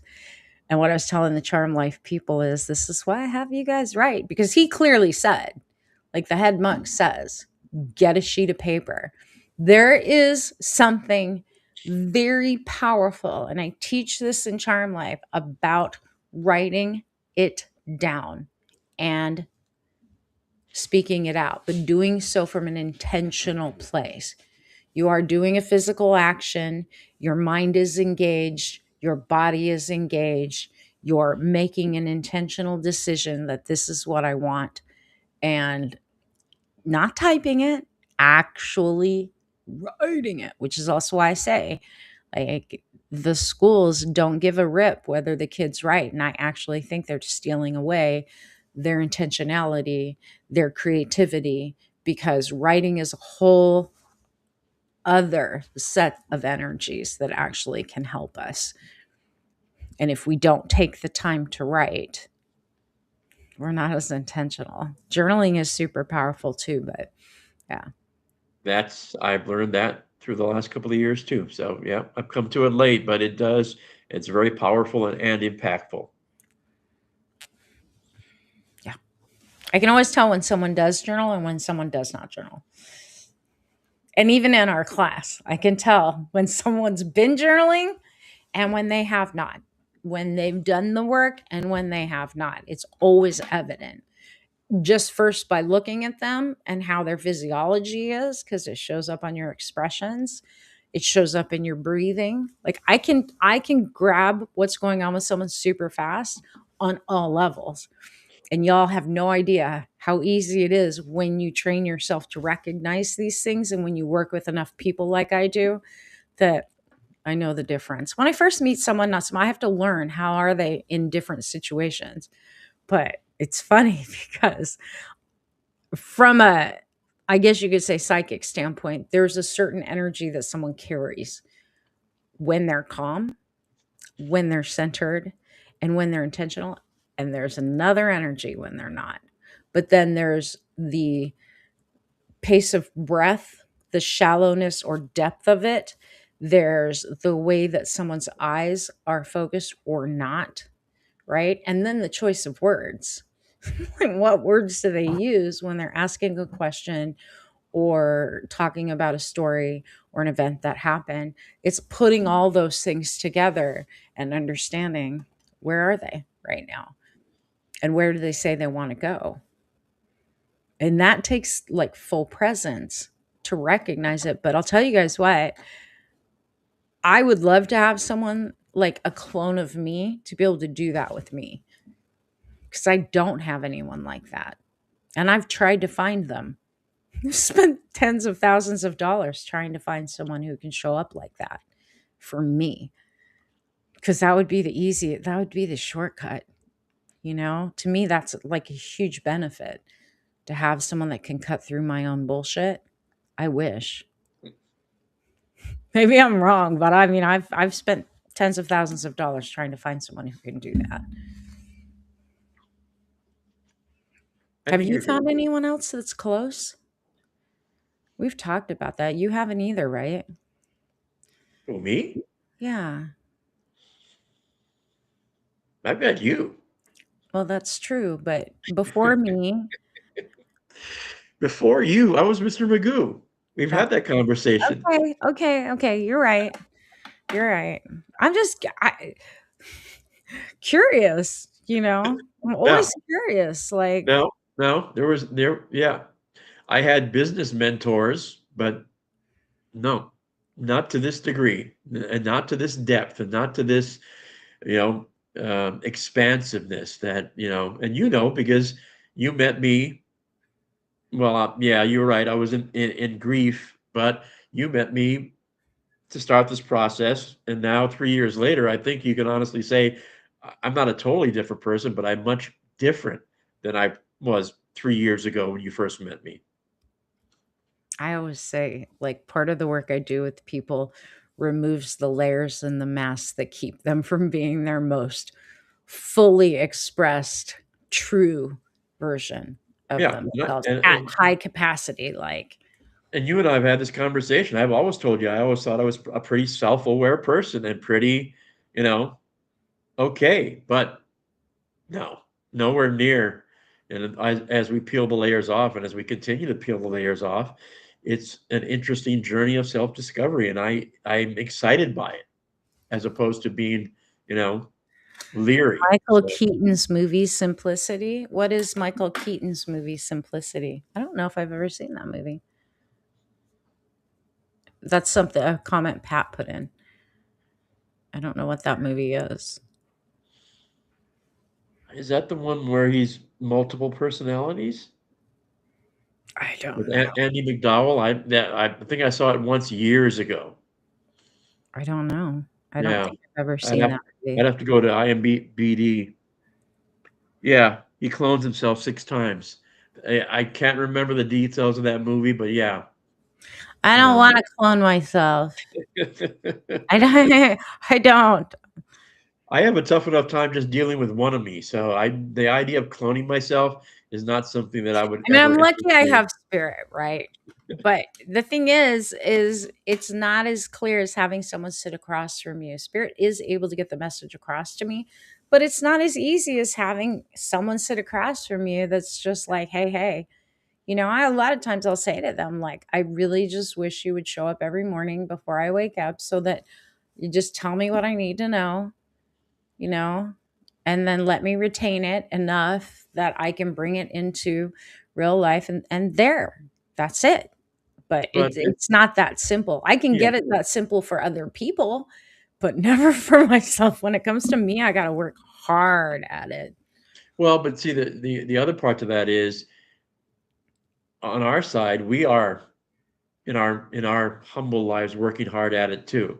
You make I it know. simple, but what I'm saying is you make it simple for us, but it still is to It's a someone. shortcut. I Yeah. mean, it's a shortcut to at least have someone call it out for you, and then it's Yes. up to you then to reflect on it, process it, accept it, take action on it differently.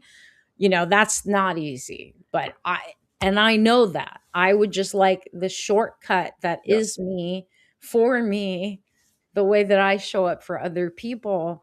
Cause my God, if that were the case, I'd probably be a billionaire by now with freaking, yeah, a whole staff doing stuff for me. So I didn't And have to you'd figure and you'd everything out. have your setup and your estate put up and your center So where I just show up and sit down. That's my yeah, dream, is your just, learning center and everything, yes. yeah, just show up Yeah, and let other people take the wheel on stuff. That's my still dream. possible, still possible. But that's the thing too, and I love that about the new accountant lady, is she's just like, this is literally, because I showed her what I set up. She goes, "It's we're gonna get it clean and easy so that you can step back in and scale." And I was like, that's the word that I've been saying, is I need to scale back up, and scale bigger than I did before, because at this point, Spirit keeps saying the things you do is exactly what the world needs right now.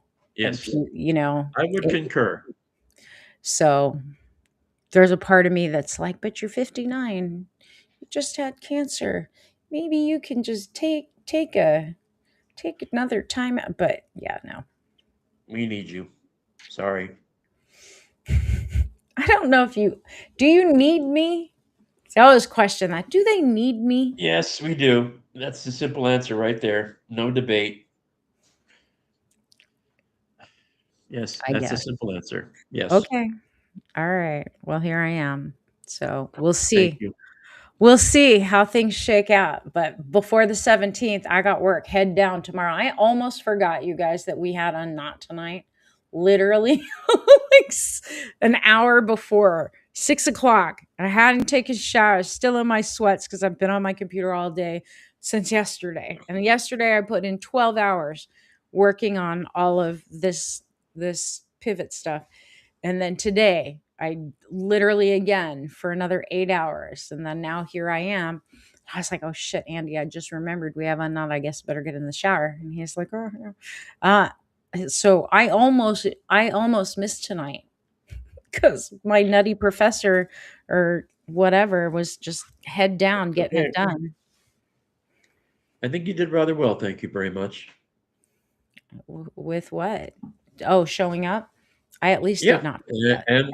and the 2 hours that we've done, I think we've all learned a whole lot, and I'm always appreciative. I always walk away with Ben stuff saying, that "We need you." Lillian yep. on Facebook is saying, "Yes, Yep. the world needs more Bernadette." Thank you. Yep.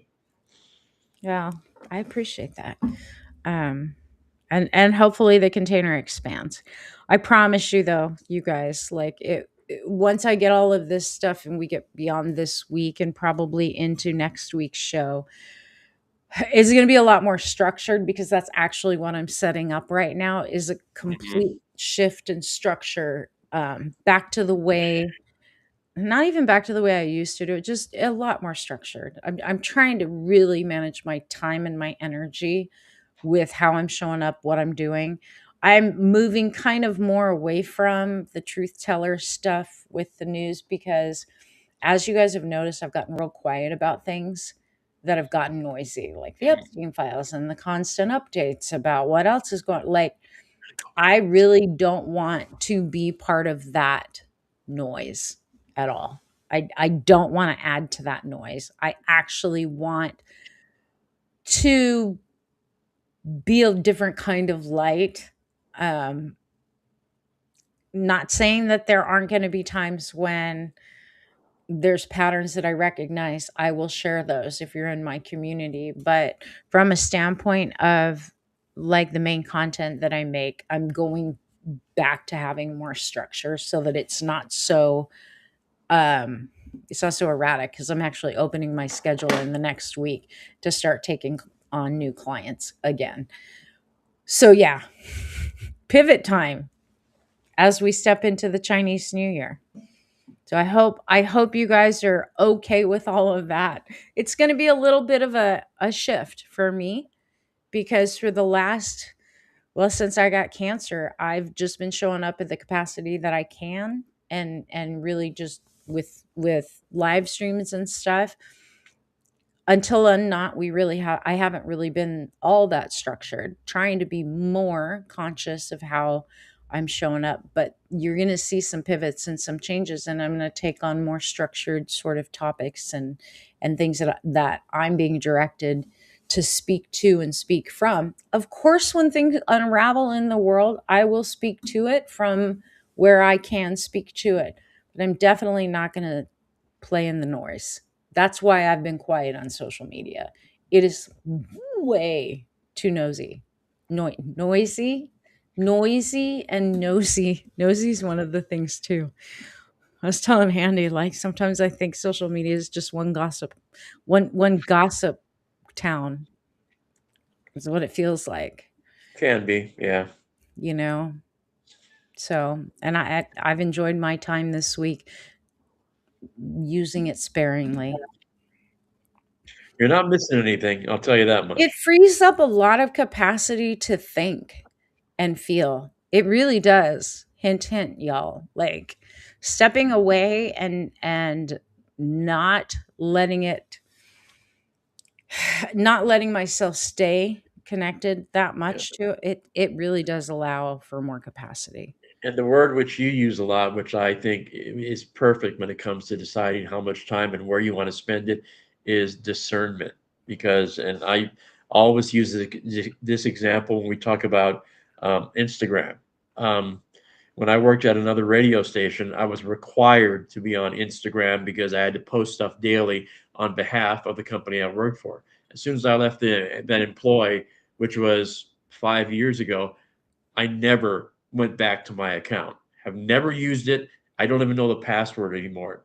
When you start to decide where you want to go and how you want to use your time, that really is good for your psyche. Yeah. I like depth. I just do. So, and Instagram's never been my place. I Yeah. post over there, but it's not been my place. It's a cesspool. It is, and I wish that there was a TikTok sort of replacement, but I don't know that we're going to get one, because none of the platforms right now are up to Snuff. par. No, you're right. You're right. Mm-mm. But Pat maybe said that's what we I'm need. Maybe pissed. that's what we need too. Maybe we need a break from all this stuff.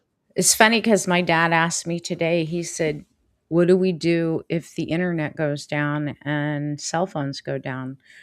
I was like, "Well, that's where CB or ham radio, radio waves are still going to broadcast." As long as there's power to those towers. And usually they keep those towers up because emergency services need to have it and the military uses it. And he was like, "So we have to get one of those." I was like, "We could, but at this point, I don't know, is it necessary? They Maybe." have those I walkie-talkie have things. one of those hand crank radio Yeah, things. Um, so to just to know, I guess, what's going on. I've thought about getting one of those ham radio things. Like back in the day, Pat said, yeah. I mean, because nobody really has home phones anymore. landlines. Yeah, nobody has landlines anymore. We dug ours up when we were doing the work to put my office in. We dug ours up, which was already halfway dug up. They buried it like 3 inches down in the dirt and it kept coming up. So we just dug up and cut it. for some reason, my sister in Hawaii at the house that we grew up in still has, I think she does that out of her homage to my parents. She still has the landline on the wall with the phone that we all used when we were kids growing up. It took me Yeah. a while. When I moved here, I didn't have like when I was in Seattle, I think I had a land did we have a landline? I think we did. I think we or I had some sort of voice over IP. Um, because I was still using my cordless phone and my headset when I was taking calls. But when we moved here, I was like, no, I'm just going with cell phone from here on out. Yeah. Isn't that funny? I am old enough to remember when there was only one phone in the house and you had to fight to use the phone or tell somebody to get off the phone because I'm expecting a phone call from somebody else. Just See, and most of my clients I'm on Zoom with. Occasionally we'll do phone sessions if they don't have um like if they're traveling or they're not in their office, then we will do telephone, which is fine. I don't really care, but I like the video because I can pick up a lot more, and I like in person because I can pick up a lot more with what's going on with people. But yeah, anyhow. All right, you guys, I will see you next week. I do not know if I'm going to have time this week. I probably Oh, wait, we have hidden wisdom coaching on Wednesday. Um and Tuesday is Kungi Fa Choi. It's Happy New yeah. Year. Yeah, I may come on Tuesday. I might come on Tuesday. And we'll see where that energy goes with that eclipse. Um, It'll I'll be see an if I can interesting come on week. Tuesday. Yeah, it'll probably be later though, like a little bit later than my normal time, which my normal time is like 5 p.m. Pacific. So it's probably going to be a little bit later. But I'm going to play it by ear because I have a lot on my plate this week. So yeah. Anywho, you guys have a good night. Get ready. And do not get your cleaning done the day before the 17th. Don't do it on the Chinese New Year. We might And yeah, the other thing too, you're also not allowed to wash your hair. on yeah, yeah. Like take a shower Yep. Monday night. And I'll drop you guys this. Like I've actually been doing more take a shower at night, wash my hair at night, which from a Chinese medicine standpoint, from an Asian understanding of things, it's healthier to do it in the evening, not during the day before your body has had a time to adjust. It actually messes with your metabolism and the damp and heat within your body. I don't know if It you guys shocks knew it that. shocks you in the morning. You should not be showering in the morning first thing. Yeah, because most Asians, and if you watch K dramas or C dramas, you see they take a shower and wash their hair at night. And then if they have to fix their hair, they'll just quickly spray it with something or whatever and do what they got to do in the morning to it to go to work. But you go to bed clean with dry hair. You do not wait and do it first thing in the morning. And so I've been making that adjustment. I'm used to getting in the shower in the morning with the hot shower. And I've been for the last several weeks shifting into do it at night. So when you say don't wash your, yeah, I gotcha. I can do it the day before and skip on Tuesday, you know. Yeah. What is it? Something flying in what? Pat says he's flying on Oh, you're flying on Tuesday? Cool. That'll be interesting. yeah, it'll be okay. I mean, I never say like stop whatever just because energies are happening. I'm excited for this one. If you're into the cultural stuff, you wear red. You Although I saw somebody that practices traditional Chinese medicine that actually said because it is a fire horse Oh, New that Year, yeah. you may want to wear green to sort of dampen the power of red because normally you do wear red to celebrate the new year, but they were suggesting you may want to wear green, which will help bring it down a little bit. Green or beige was what they suggested. I thought, oh, that's interesting. I'm a fire horse too, so I Yes, probably you are. Should So bring it down a notch. yeah, Kind of light my hair on fire on freaking Tuesday.